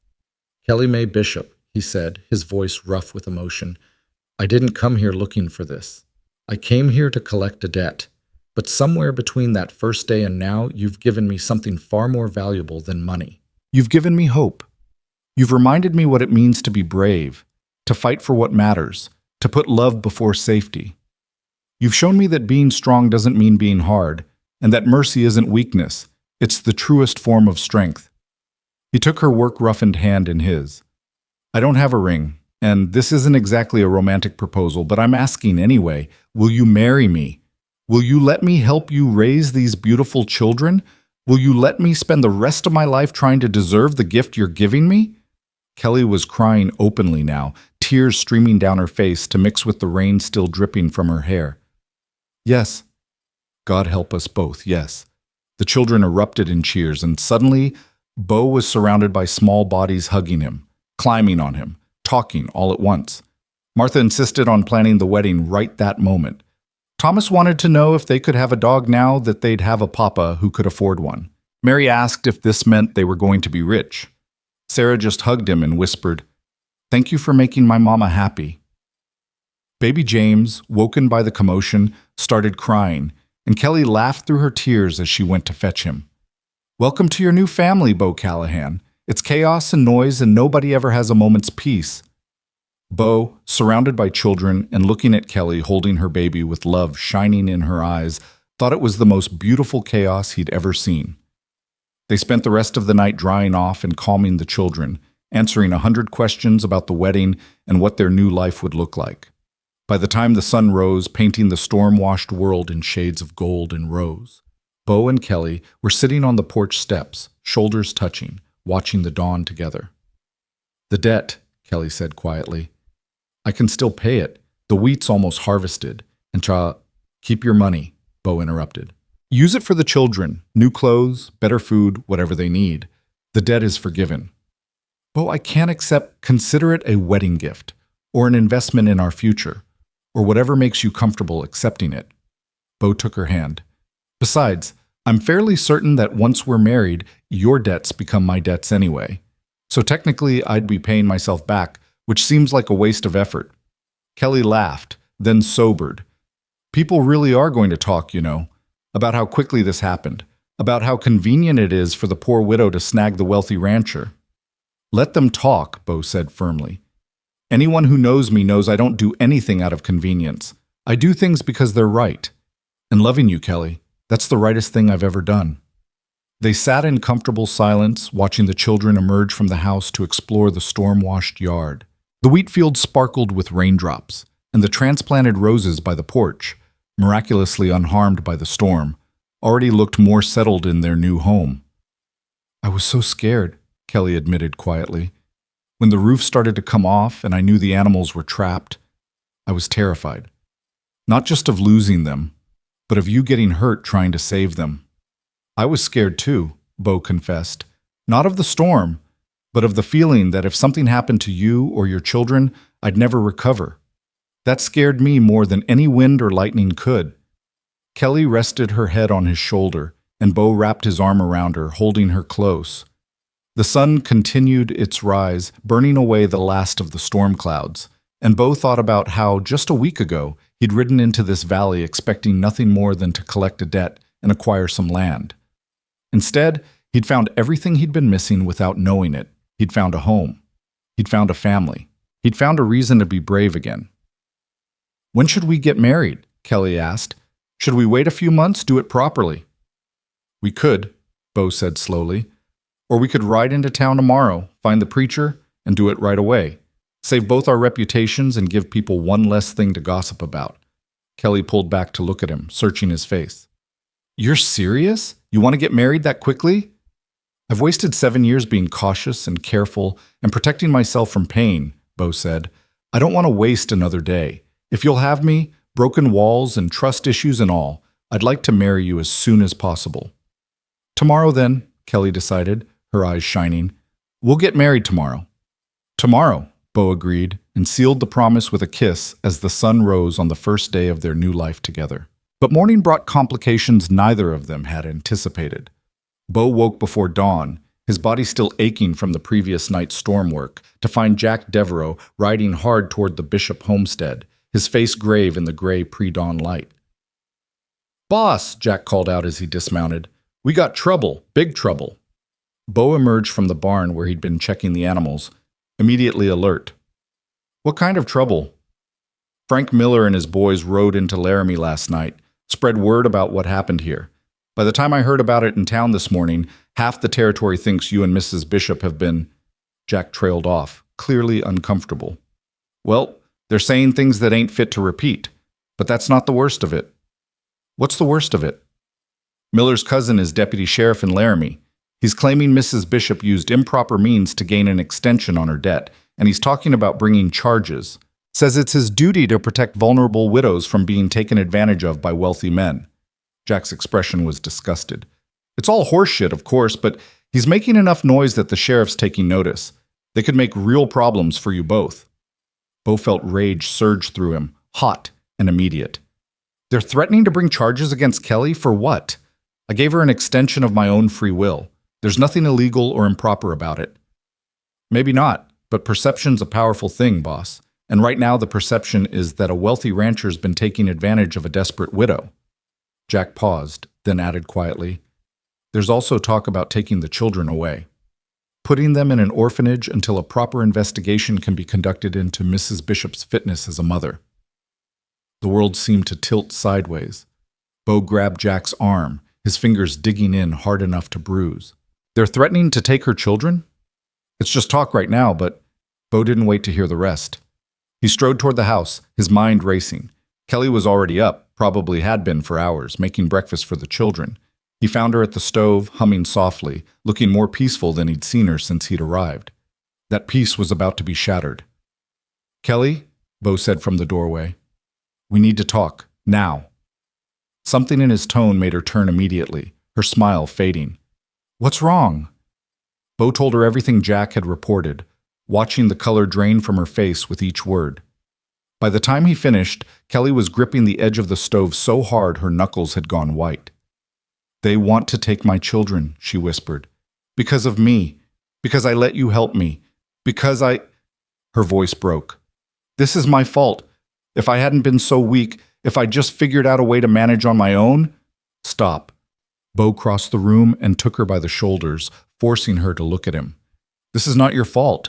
This is Frank Miller being a vindictive bastard because I hit him. This is small-minded people with nothing better to do than destroy what they don't understand. But it's not your fault, and I'm not going to let them hurt you or take your children." "How are you going to stop them?" "They have the law on their side, or at least the appearance of it." Kelly's eyes were wild with fear. "If the deputy really pushes this, if they start an investigation, Bo, I can't lose my children. I can't. I'd rather die than—" "You're not going to lose them," Bo said firmly. "We're going to fix this. Right now." "How?" "By getting married. Today. This morning. We ride into town, find the preacher, get married in front of witnesses, and make it clear to everyone that our relationship is legitimate and honorable. Once we're married, they can't claim you used improper means to settle the debt. You'll be my wife, and a husband helping his wife is perfectly natural and legal." Kelly searched his face, her expression anguished. "Bo, I can't ask you to do this. Not like this. Not because you're being forced into it by ugly rumors and legal threats. That's not fair to you. You're not asking. I'm offering, and I'm not being forced into anything." Bo's voice gentled. "Kelly, I asked you to marry me last night. That hasn't changed. The only thing that's changed is the timeline. So instead of tomorrow, we do it today. Instead of a nice ceremony with time to plan, we do something quick and simple. But the outcome's the same. You become my wife, I become your husband, and we build a life together." "But you deserve better than this," Kelly protested. "You deserve a proper courtship, a real wedding, not some rushed ceremony born out of desperation and scandal." "What I deserve," Bo said, "is to wake up every morning next to the woman I love. What I deserve is to help raise 5 incredible children and build something real and lasting. What I deserve is a second chance at happiness. And Kelly, you're giving me that. Everything else is just details." Tears spilled down Kelly's cheeks. You really mean that. Every word. Bo wiped her tears with his thumbs. Now, are you going to marry me today? Or are we going to stand here arguing while Frank Miller and his cronies try to destroy your life? Despite everything, Kelly laughed, a watery, shaky sound, but genuine. You're the most stubborn man I've ever met. Takes one to know one, Bo countered. Now get the children ready. We're going to town. An hour later, they set out in Bo's wagon. Kelly, Bo, and all 5 children dressed in their Sunday best, which in the children's case meant clothes that were threadbare but clean and carefully mended. Sarah held baby James while the younger children chattered excitedly about the wedding, too young to fully understand the circumstances but picking up on the adults' tension. Jack rode ahead to arrange things, and by the time they arrived in Dry Creek, a crowd had already gathered. Word of their arrival had spread fast, too fast, and Bo realized with a sinking feeling that Frank Miller had been busy. The crowd wasn't friendly. As Bo helped Kelly down from the wagon, he could hear muttered comments, see the judgment in people's eyes. A few women turned their backs pointedly, making their disapproval clear. Men who'd once tipped their hats to Kelly now stared at her with expressions ranging from pity to disgust. Kelly's spine straightened, her chin lifting in that defiant way Bo had come to know so well. She held baby James close and gathered her children around her like a mother hen protecting her chicks. Ignore them, Bo muttered, offering her his arm. They don't matter. But they did matter, and Kelly knew it. These were the people she'd have to live among, do business with, raise her children alongside. Their opinions had weight and consequences that went far beyond hurt feelings. They were halfway to the church when Frank Miller stepped into their path, his bruised jaw a testament to Bo's fist. Behind him stood his cousin, a weaselly man with a deputy's badge pinned to his vest and a smirk on his face. "Well, well," Miller drawled, "if it ain't the happy couple. Come to make an honest woman of her, Callahan?" Bo's hand went to his gun, but Kelly's grip on his arm tightened, holding him back. "Don't," she whispered. "That's what they want. Don't give them an excuse." "You hear that, boys?" Miller called out to the crowd. "The widow's got a rich man on a short leash already.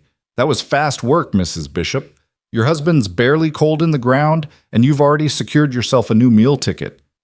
The crowd murmured, some in agreement, others in discomfort at Miller's crudeness. Bo felt Kelly tremble beside him, felt the effort it took for her to hold her head high and not respond to the provocation. But Thomas, 6-year-old Thomas with his father's temper and his mother's protective instincts, darted forward before anyone could stop him. "You take that back. My mama's not like that. She's good, and she works hard, and she doesn't need your mean words." Miller laughed cruelly. "Someone should teach that boy some manners, though I suppose that's what happens when a woman tries to raise children without a man's firm hand." That did it. Bo released Kelly's arm and stepped forward, putting himself between Miller and the children. When he spoke, his voice was quiet but carried clearly in the sudden silence. "Frank Miller, you're a coward and a bully. You spread lies because you can't stand to see a good woman succeed where you've failed. You mock a widow because you're too small a man to admire her strength. And you insult her children because you know you could never raise kids half as fine as hers." Bo's hand rested on his gun. "Now, you can apologize to Mrs. Bishop and her son, or you can back up your words like a man. Your choice." Miller's face flushed red. His hand twitched toward his own gun, but his cousin, the deputy, grabbed his arm. "Don't be a fool, Frank. Callahan's got witnesses. You draw on him and he'll kill you legally."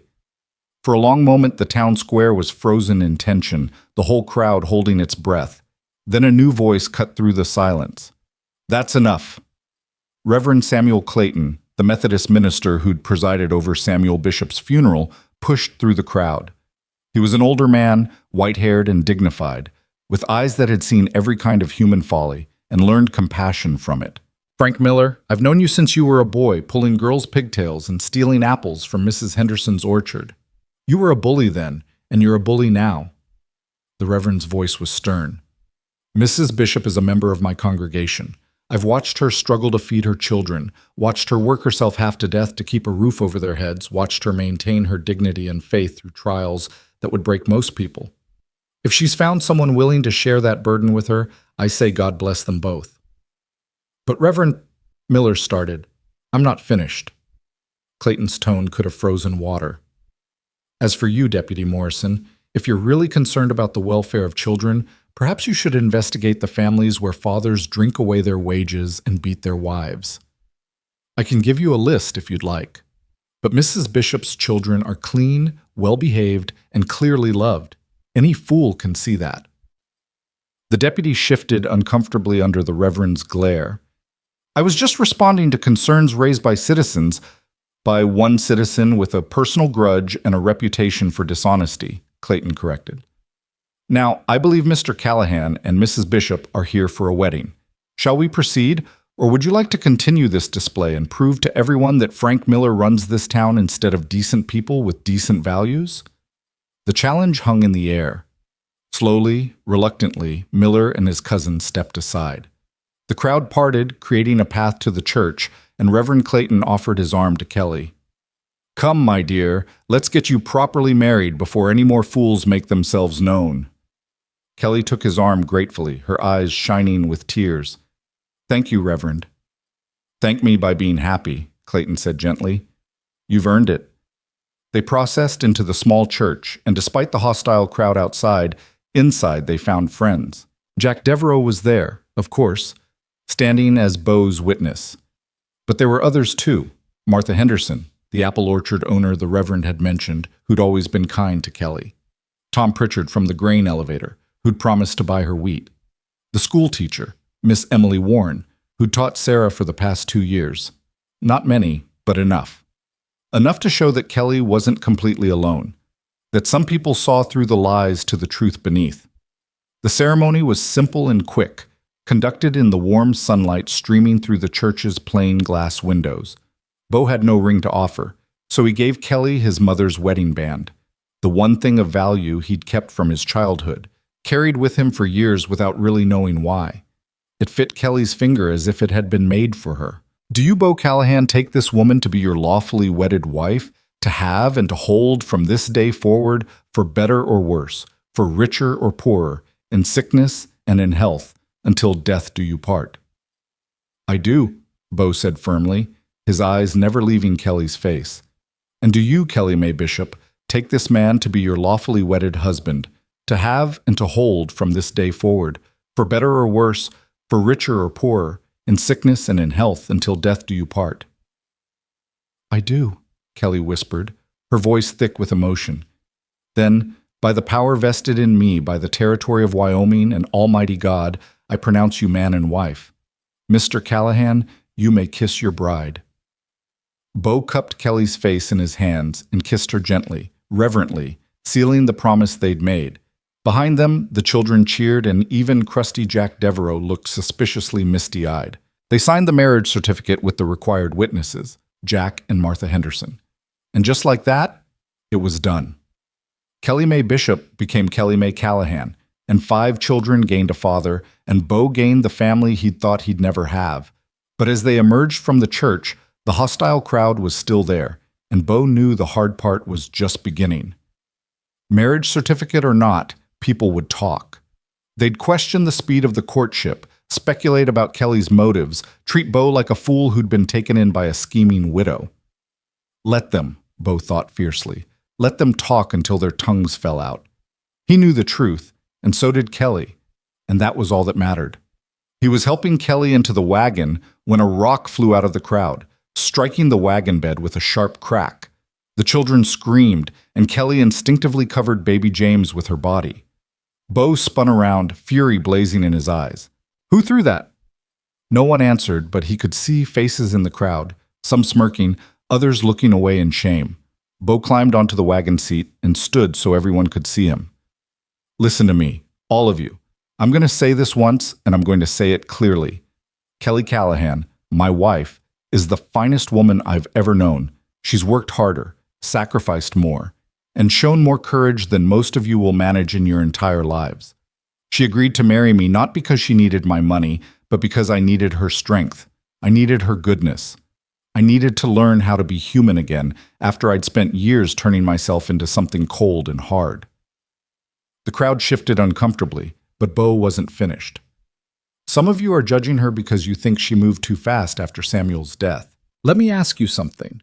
How long is a woman supposed to mourn a man who drank away her security and left her to raise 5 children alone? How long is she supposed to suffer before she's allowed to find happiness? You tell me, because I'd like to know what the rule is. Silence. No one met his eyes. That's what I thought. You don't have an answer because there is no answer. There's just gossip and judgment, and people who feel better about their own mediocre lives by tearing down someone who's doing better than they are. Bo's voice was hard as iron.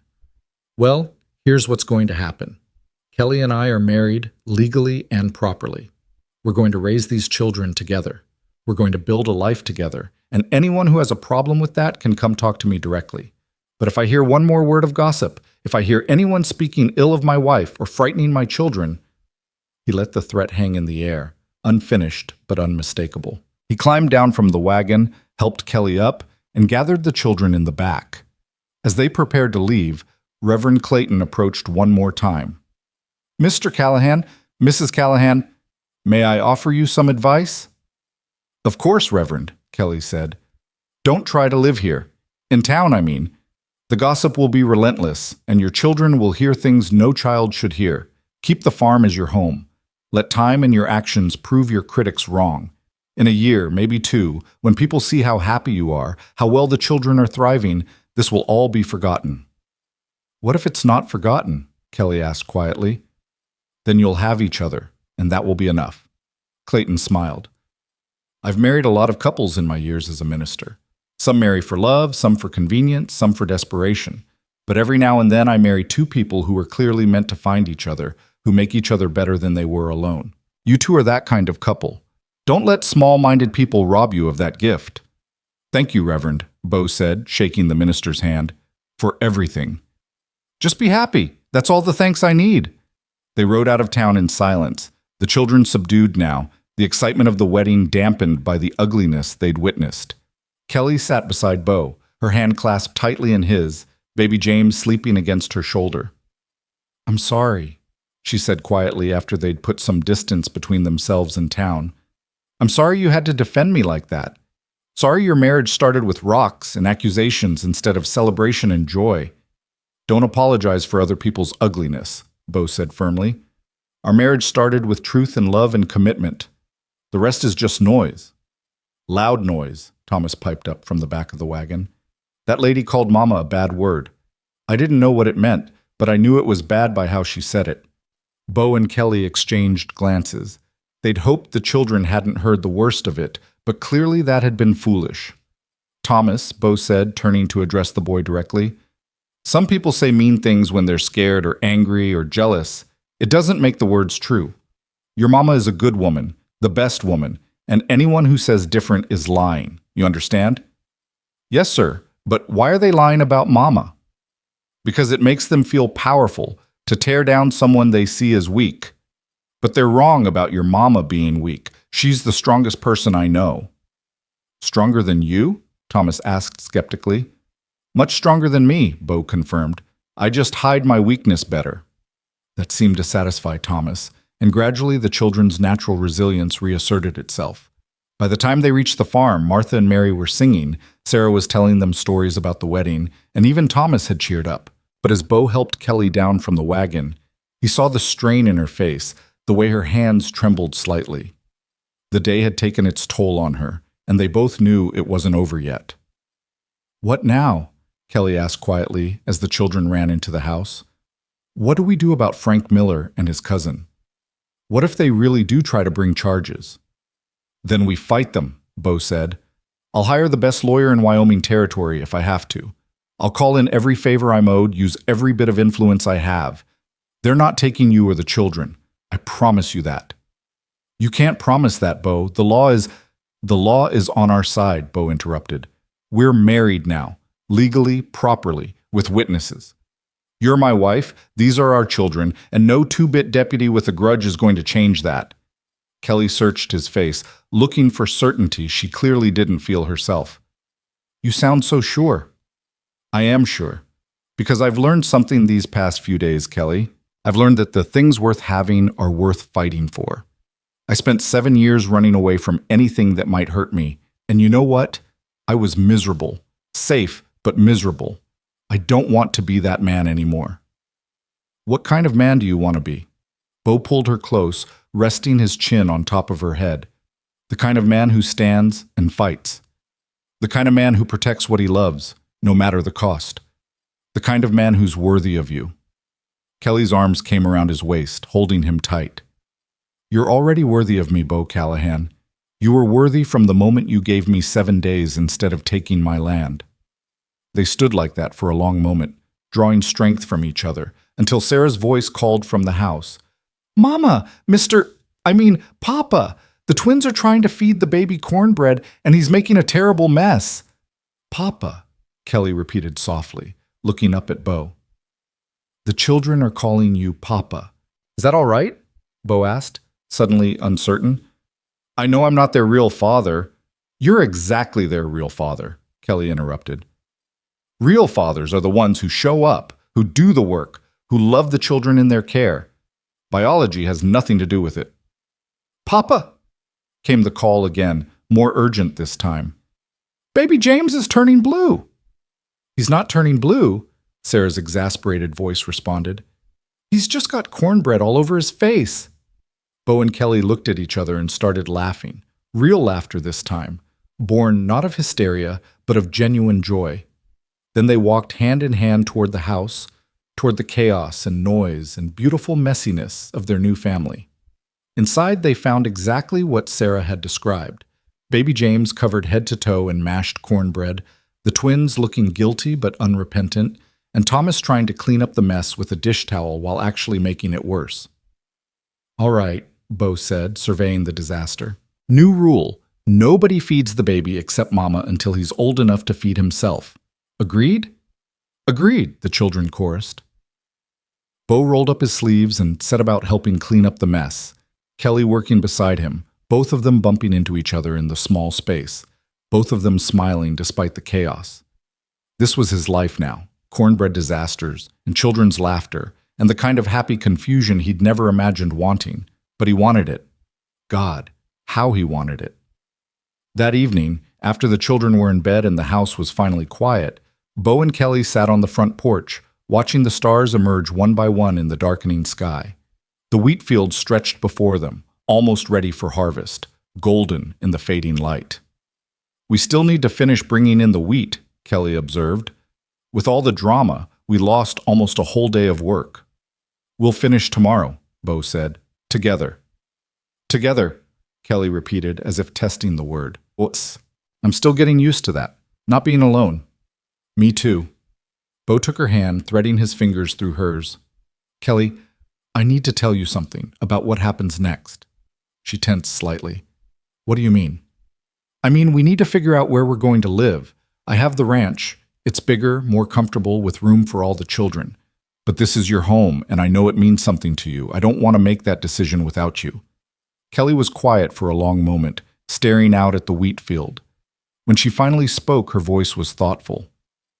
This land, it represented my independence, my ability to provide for my children without depending on anyone. It was important to me because I'd never had anything that was truly mine before, my father's farm, then Samuel's homestead, always belonging to someone else. I understand if you want to keep it, Bo said. We can... I'm not finished, Kelly interrupted gently. It was important to me. But you know what I've learned this past week?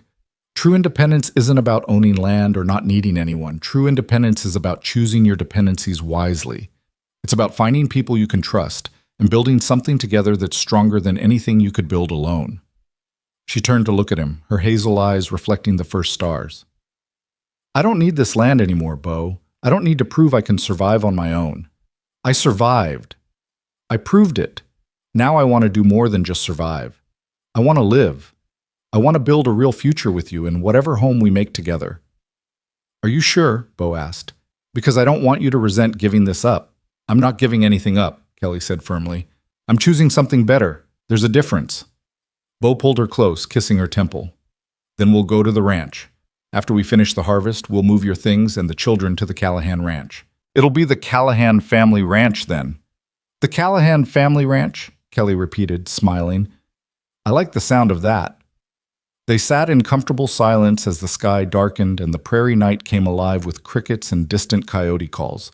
Kelly's head rested on Beau's shoulder, and his arm was around her waist, and both of them were thinking about the future they'd build together, the challenges they'd face, the joys they'd share, the family they'd nurture. "Beau?" Kelly said drowsily. "Thank you." "For what?" "For being brave enough to change. For being willing to try again. For choosing us." "Thank you for giving me something worth choosing," Beau responded. "For reminding me what it means to be alive instead of just existing." Kelly tilted her face up, and Beau kissed her properly. A slow, sweet kiss that held promises and possibilities and all the hope they'd both thought they'd lost forever. Above them, the stars wheeled in their ancient patterns, indifferent to human struggles and human joys. But here on this small patch of Wyoming prairie, two wounded people had found healing in each other, had built something beautiful out of desperation and debt and the unexpected grace of second chances. Tomorrow they'd finish the harvest. Tomorrow they'd start the long process of blending their lives completely, of teaching 5 children to accept a new father, of proving to skeptical neighbors that their marriage was real and lasting. But tonight, they simply held each other and watched the stars and believed, maybe for the first time in years, that happiness wasn't something that happened to other people. It could happen to them too.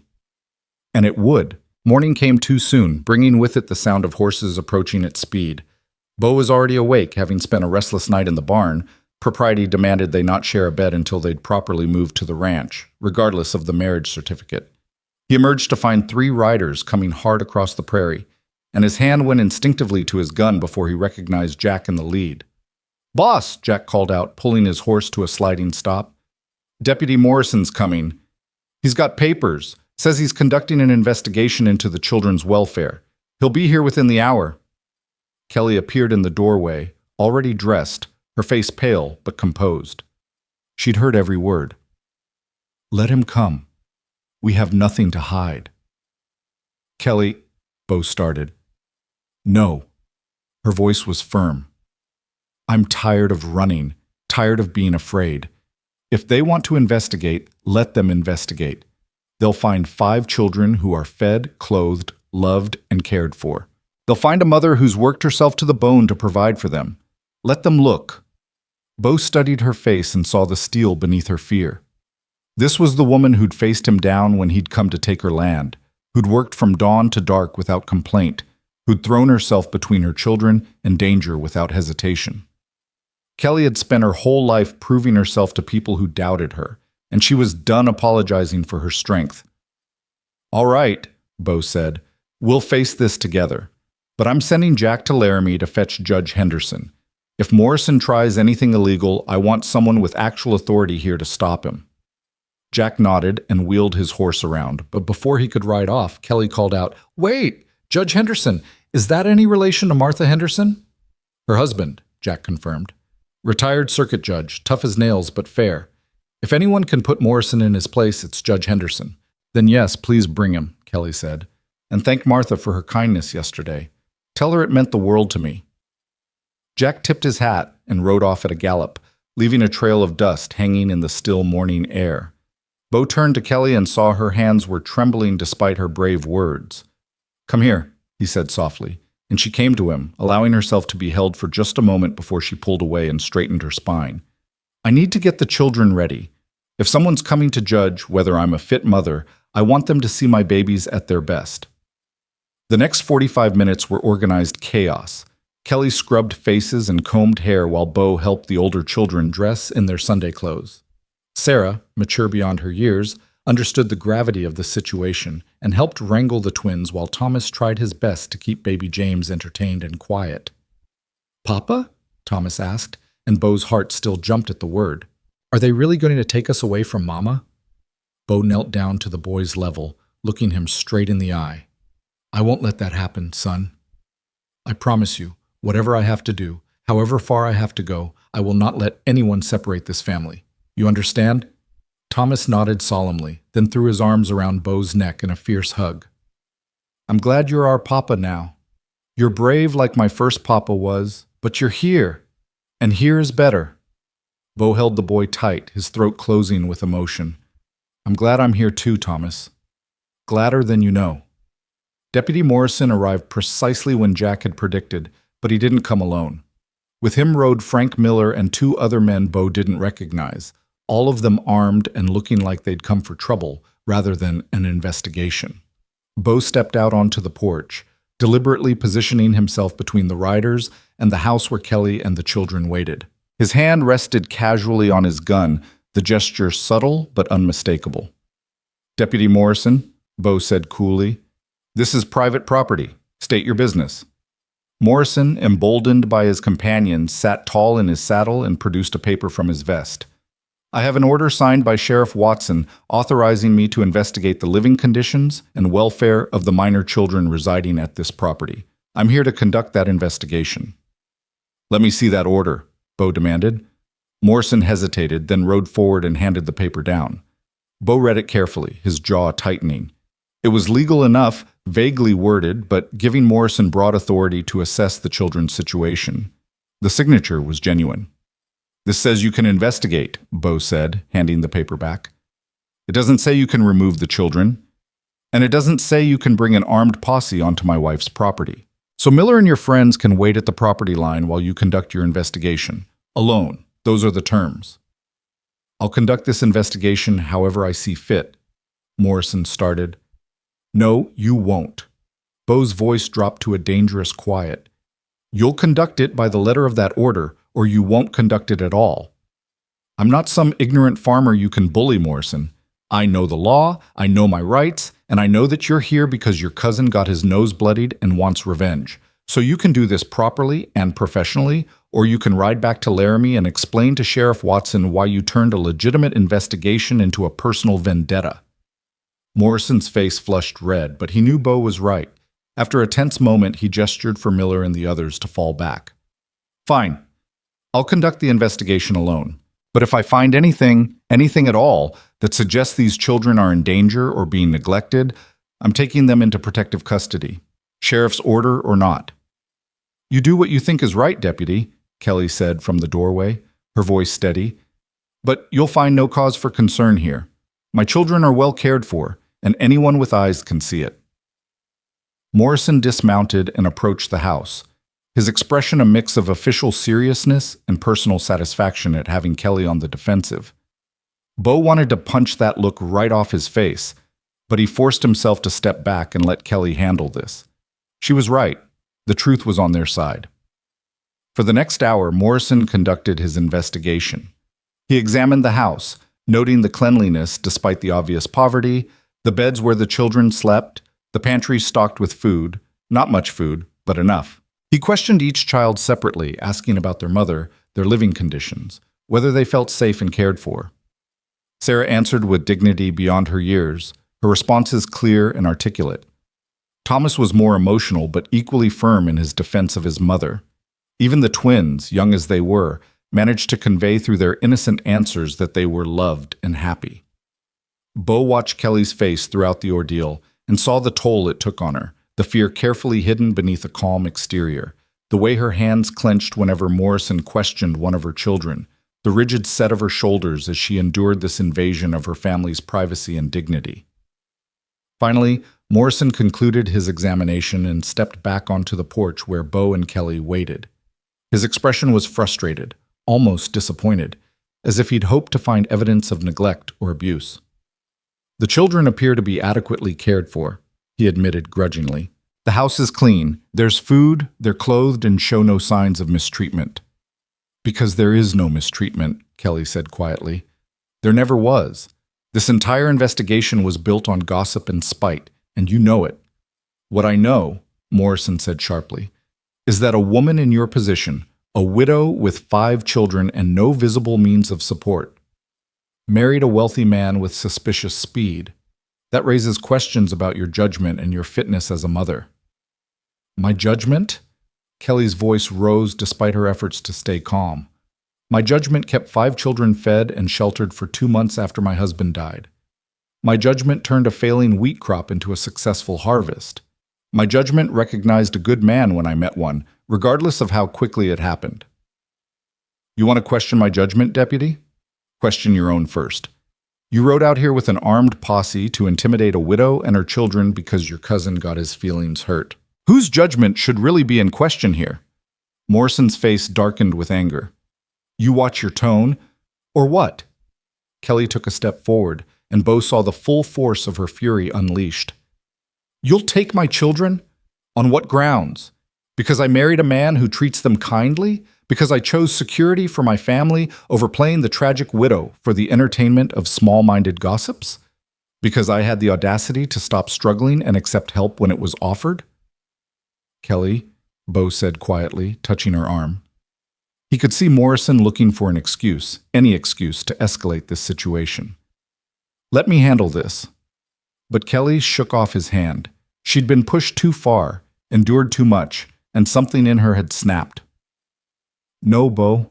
I've spent my entire adult life letting men handle things. Samuel handled things right into debt and an early grave. Other men have tried to handle me with lies and propositions and judgment. I'm done letting men handle my life. She turned back to Morrison. You came here looking for evidence of neglect. You found well-fed, well-dressed, happy children living with two parents who loved them. That's not neglect, Deputy. That's exactly what every child should have.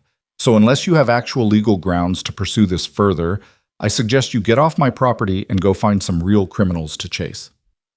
The silence that followed was deafening.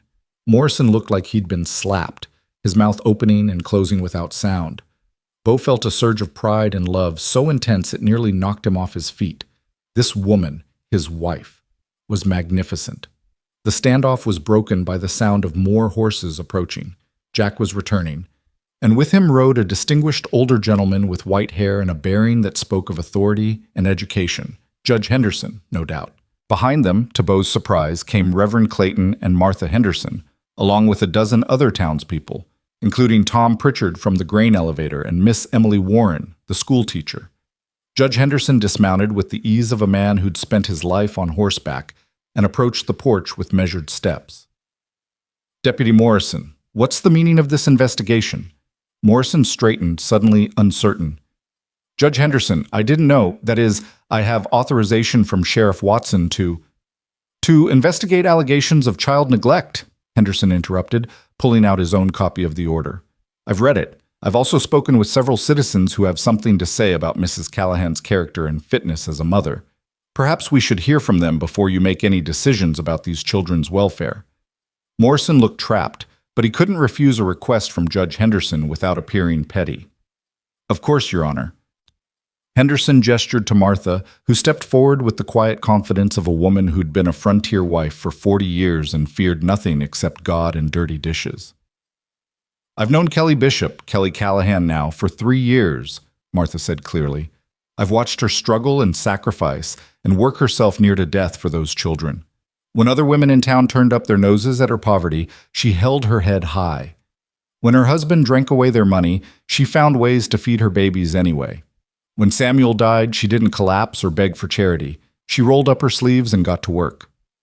If that's not a fit mother, Deputy Morrison, then you'd better come investigate me too, because I raised 7 children using the exact same approach. Tom Pritchard spoke next. Mrs. Callahan approached me 3 weeks ago about selling her wheat harvest. She had it all figured out, exactly how much she needed, what price she could accept, when she could deliver. She wasn't looking for special treatment or sympathy, just a fair deal for good wheat. That's not the behavior of someone who's unfit or irresponsible. That's good business sense, Miss Warren added her voice. Sarah Callahan has been my student for 2 years. She's bright, well-behaved, and clearly comes from a home where education is valued despite their financial struggles. Mrs. Callahan has never missed a teacher conference, never failed to send Sarah to school clean, and as well-dressed as their circumstances allow. She's involved in her children's education and well-being. Again, those are not the actions of an unfit mother. One by one, others stepped forward with similar testimonies. People who'd witnessed Kelly's strength, her dedication to her children, her refusal to surrender to circumstances that would have crushed most people. Even people who'd been part of yesterday's hostile crowd now looked ashamed, seeing the situation through clearer eyes. Finally, Reverend Clayton spoke. Deputy Morrison, I've been a minister for 35 years. I've seen every kind of family situation you can imagine. Good parents and bad, loving homes and neglectful ones. I've officiated at Mrs. Callahan's first wedding, presided at her first husband's funeral, and performed her marriage ceremony to Mr. Callahan yesterday. I've watched this family through joy and sorrow, prosperity and poverty. And I'm telling you now, under oath if necessary, that these children are blessed to have Kelly Callahan as their mother. Any investigation that suggests otherwise is not seeking truth, it's seeking revenge. Judge Henderson turned to Morrison with raised eyebrows. Deputy, do you have any actual evidence of neglect or abuse? Anything beyond gossip and speculation? Morrison's jaw worked furiously. The speed of the courtship suggests nothing except that two adults made a decision about their own lives, Henderson interrupted. Love doesn't follow a schedule, Deputy. Sometimes it takes years to develop. Sometimes it happens in a moment. The law doesn't prescribe a minimum courtship period. Is there anything else? The children could have better opportunities if they were placed with more prosperous families. The children have two parents who love them and can provide for them, Henderson said sharply. Mr. Callahan is one of the wealthiest men in the territory. These children will want for nothing materially, and more importantly, they'll have their mother who loves them and has proven her dedication to them time and again. Unless you have evidence of actual harm or danger, this investigation is concluded. Morrison looked to Frank Miller, still waiting at the property line, but found no support there. Miller had the sense to see he'd lost this battle. Finally, Morrison pulled himself up and tried to salvage some dignity. I'll be filing a full report with Sheriff Watson. If anything changes, if any evidence of impropriety or neglect comes to light, then you'll be welcome to return with proper cause, Judge Henderson said. Until then, you're done here. Good day, Deputy. Morrison mounted his horse stiffly and rode off without another word, Miller and his companions following. The tension that had gripped the yard for the past hour finally broke, and Kelly sagged against Bo, all her strength suddenly depleted now that the threat had passed. Thank you, she whispered to the assembled townspeople. All of you. Thank you for standing up for us. Martha Henderson came forward and embraced Kelly warmly. You've got more friends than you realize, dear. We just needed to remember what really matters. Not gossip, but truth. Not appearance, but character. I'm sorry we let the ugliness of a few poison our thinking, Tom Pritchard added. Mrs. Callahan, both of you, you're good people. Anyone with eyes should have seen that from the start. The gathering gradually dispersed, each person offering their own apologies or words of support before departing. By the time the last horse disappeared over the rise, Kelly was openly crying, tears of relief, exhaustion, and gratitude all mixed together. It's over, Bo said, holding her close. It's really over. Is it, though? Kelly pulled back to look at him. What if Morrison does find some technicality? What if... Then we'll fight it, Judge Henderson said. He'd stayed behind while the others left, along with his wife Martha and Reverend Clayton. But I don't think you'll have trouble from Morrison again. Not after today. He knows he was pursuing a vendetta rather than justice, and he knows I know it. He won't risk his position by pushing this further. Judge Henderson, Bo said, I can't thank you enough for coming out here, for speaking up for Kelly and the children. Thank Martha, Henderson said with a smile. She's the one who came and fetched me, told me the whole story, and insisted I get involved. When Martha insists on something, I've learned over 40 years of marriage that it's easier to just comply. Martha swatted her husband's arm affectionately. What I told him was the truth, that Kelly Callahan is one of the strongest women I've ever met, and that small-minded people were trying to destroy her for having the audacity to survive and find happiness. I wasn't about to stand by and let that happen. Kelly embraced Martha again, too overcome with emotion to speak. Bo shook Judge Henderson's hand and found the older man studying him with keen eyes. Take care of her, Mr. Callahan, and those children. They've been through enough hardship to last a lifetime. I will, Bo promised. I'll spend every day of the rest of my life making sure they're safe and happy and loved. I believe you, Henderson said. And for what it's worth, I think you found yourself a remarkable wife. Don't take that for granted. Never, Bo said fervently. After the Hendersons and Reverend Clayton departed, Bo and Kelly finally had a moment alone. or as alone as they could be with 5 children in the house. They sat together on the porch steps, exhausted but relieved, watching the afternoon sun paint the wheat field in shades of gold. "I can't believe it's over," Kelly said quietly. "I keep waiting for the next catastrophe, the next crisis." "Maybe there won't be one," Bo suggested. "Maybe we get to just live now, build our life together without constantly fighting for survival." Kelly leaned her head on his shoulder. "That sounds almost too good to be true." "Then maybe we should make it true anyway," Bo said. "Starting with finishing that wheat harvest. The sooner we get it done, the sooner we can move to the ranch and start our new life properly." The next day, they returned to the harvest with renewed purpose. Bo cut wheat while Kelly bundled and shocked it, the physical labor a welcome relief after the emotional intensity of the previous days. The children helped in small ways, Thomas bringing water, Sarah watching the younger ones, even the twins collecting dropped grain heads for the chickens.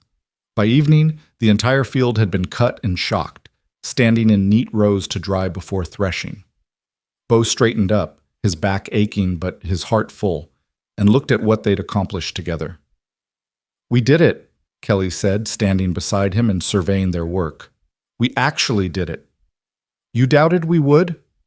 "Maybe a little," Kelly admitted. "Everything's happened so fast, Bo. Sometimes I worry I'll wake up and find this was all a dream.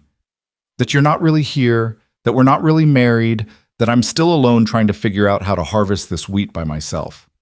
Bo pulled her close, kissing the top of her head. "Not a dream. I'm here, we're married, and you're never going to be alone again. That's a promise." The wheat dried for 3 days, during which Bo divided his time between Kelly's farm and his ranch, making arrangements for the family's move. Jack supervised the preparation of rooms for the children. The ranch house had 8 bedrooms, most of which had stood empty for years, and all of which needed to be cleaned and furnished for young occupants. "Boss is turning the bachelor palace into a family home," Bo overheard one of the ranch hands say, and the words filled him with unexpected pride. Yes, that's exactly what he was doing. The big empty house he'd built for Catherine, that had stood as a monument to his wealth and isolation for 7 years, was about to be filled with life and laughter and love. It felt like redemption. On the 4th day, they threshed the wheat using equipment borrowed from Tom Pritchard, who insisted he owed Kelly a favor for standing up to the gossips. The final tally was even better than Kelly had projected, 560 bushels of premium wheat, worth just over $450 at current market prices. Kelly stood at the grain elevator watching Pritchard write out the bank draft, tears streaming down her face. "I did it. I actually did it. I saved the farm." "You did more than that," Bo said softly. "You proved to everyone, including yourself, that you're stronger than any circumstance life can throw at you." Kelly folded the bank draft carefully and tucked it into her pocket. Then she turned to Bo with a mischievous smile. "You know what this means, don't you?" "What?" "I don't owe you anything anymore. I paid the debt in full, half in wheat money, half in marriage." Her eyes sparkled. "You came here to collect $800, and you're going home with a wife and 5 children instead. Some might call that a poor business decision, Mr. Callahan." Bo laughed and pulled her into his arms right there in front of Pritchard and half the town.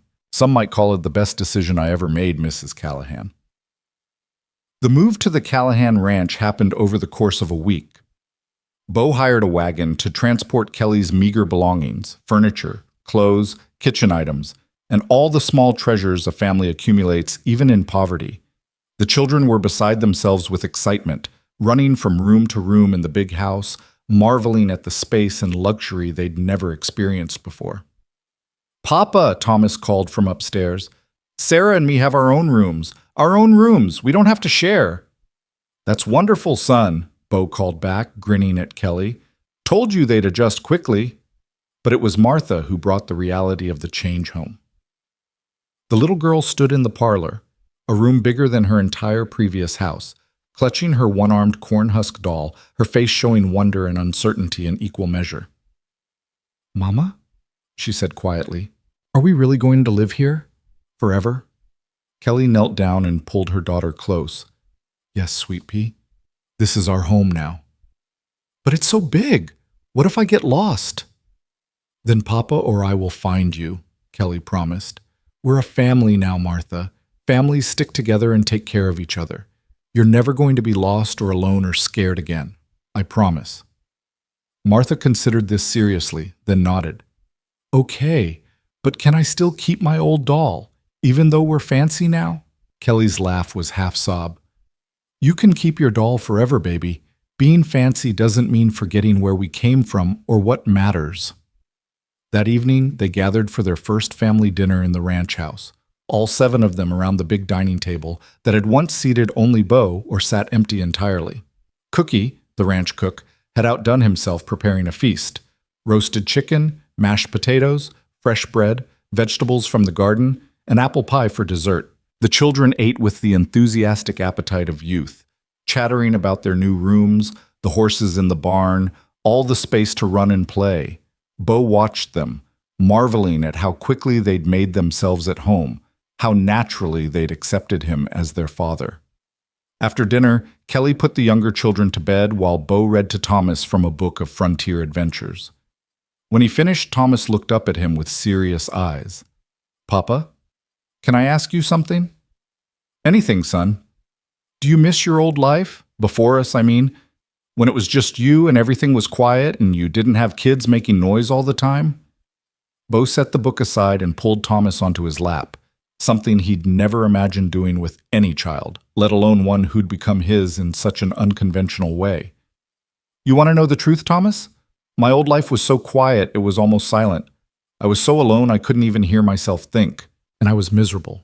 I just didn't realize it because I'd gotten used to being miserable. And now? Now it's noisy and chaotic, and I'm constantly tripping over toys or wiping someone's nose or answering questions I don't know the answers to. Bo smiled, and I've never been happier in my entire life. Thomas hugged him fiercely. I'm glad you married Mama. I'm glad you're our papa now. Me too, son. Me too. After tucking Thomas in, Bo found Kelly in the bedroom they now shared, the master bedroom he'd had built for Catherine but never shared with anyone. Kelly stood by the window looking out at the prairie stretching endlessly under the stars. Penny for your thoughts, Bo said, coming up behind her and wrapping his arms around her waist. I'm thinking about how strange life is, Kelly said softly. 2 weeks ago, I was terrified you were going to take everything from me. Now you've given me everything I ever wanted and things I didn't even know to dream about. 2 weeks ago, I was a rich man who owned everything and had nothing, Bo countered. Now I'm a rich man who has everything that matters. Funny how things work out. Kelly turned in his arms to face him. Do you ever regret it? Giving up your peace and quiet and independence? Every day, Bo said, then laughed at her shocked expression. I'm kidding. Kelly, I don't regret a single moment. Not the debt that brought me here, not the decision to stay, not the chaos of 5 children or the gossip or any of it. You and the kids. You've given me a reason to be more than just wealthy. You've given me a reason to be good. You were already good, Kelly insisted. You just forgot for a while. Maybe. But you reminded me. You reminded me what it means to be brave, to fight for what matters, to choose love over safety. Bo cupped her face in his hands. I love you, Kelly Callahan. I love you more than I thought it was possible to love anyone. I love you too, Kelly whispered. Even though you're stubborn and bossy and you think you always know best. I do always know best, Bo said with mock seriousness. See? Impossible, man. But Kelly was smiling as she kissed him, and Bo thought if this was impossible, he never wanted anything possible again. The weeks turned to months, and the Callahan family settled into their new life with surprising ease. The children thrived. Sarah bloomed under Miss Warren's teaching. Thomas discovered a love for horses and spent every free moment in the barn. The twins became the terror of the ranch hands with their mischief and charm, and baby James grew fat and happy under the care of 2 doting parents and 4 protective older siblings. Kelly took to being the lady of the ranch like she'd been born to it, though she never lost her habit of hard work or her fierce independence. She transformed the big cold house into a warm home, filling it with laughter and love, and the kind of casual chaos that comes from 5 children and 2 adults who adore each other. The townspeople eventually came around, though it took time. The Callahans didn't attend church in Dry Creek, too many ugly memories. but instead made the longer trip to a church in Laramie where they were welcomed without judgment or gossip. Slowly, through their actions and the obvious happiness of their family, they won over even the skeptics.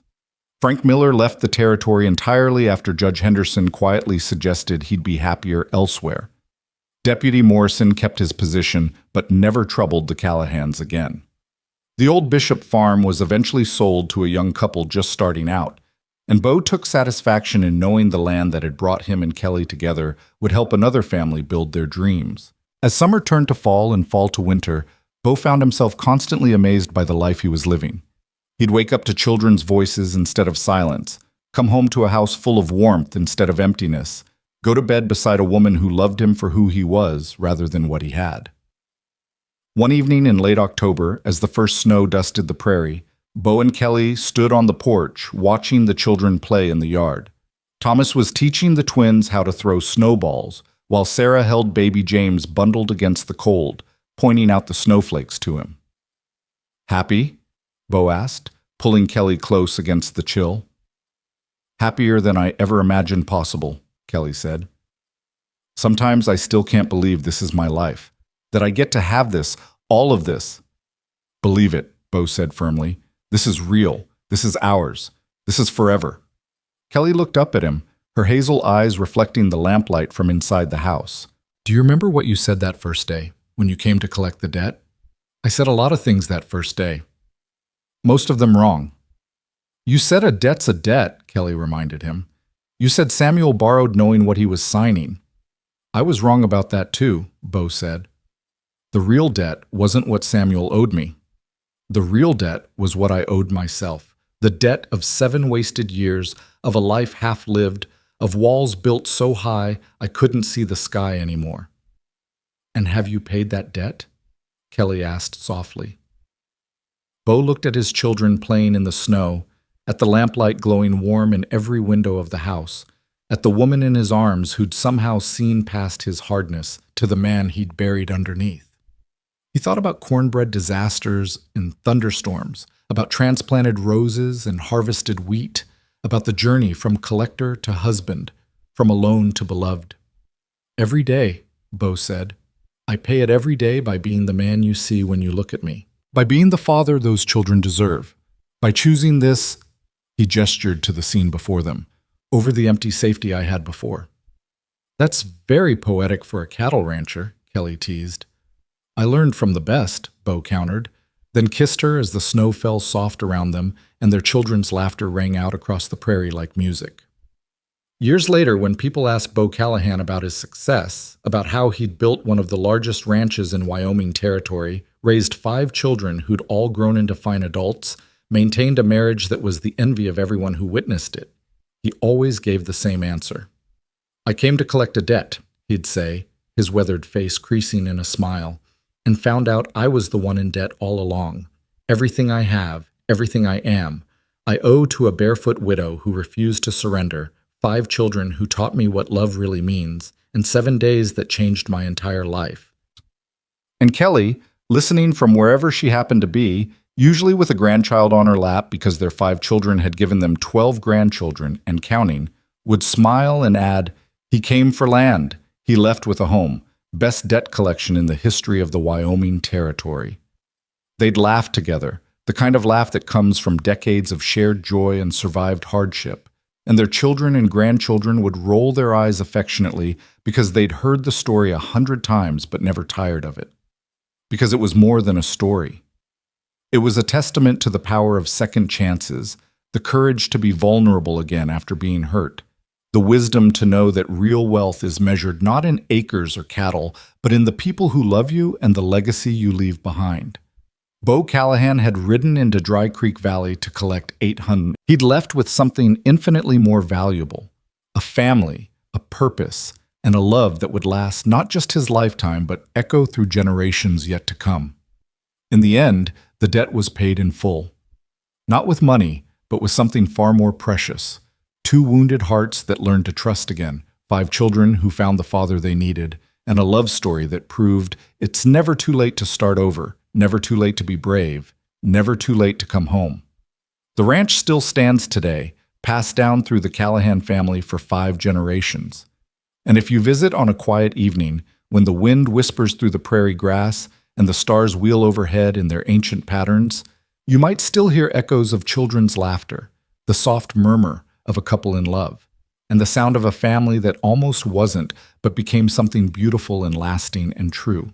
All because a rich rancher came to collect a debt and found something worth far more than money. He found grace, redemption, and a love that changed everything. The end.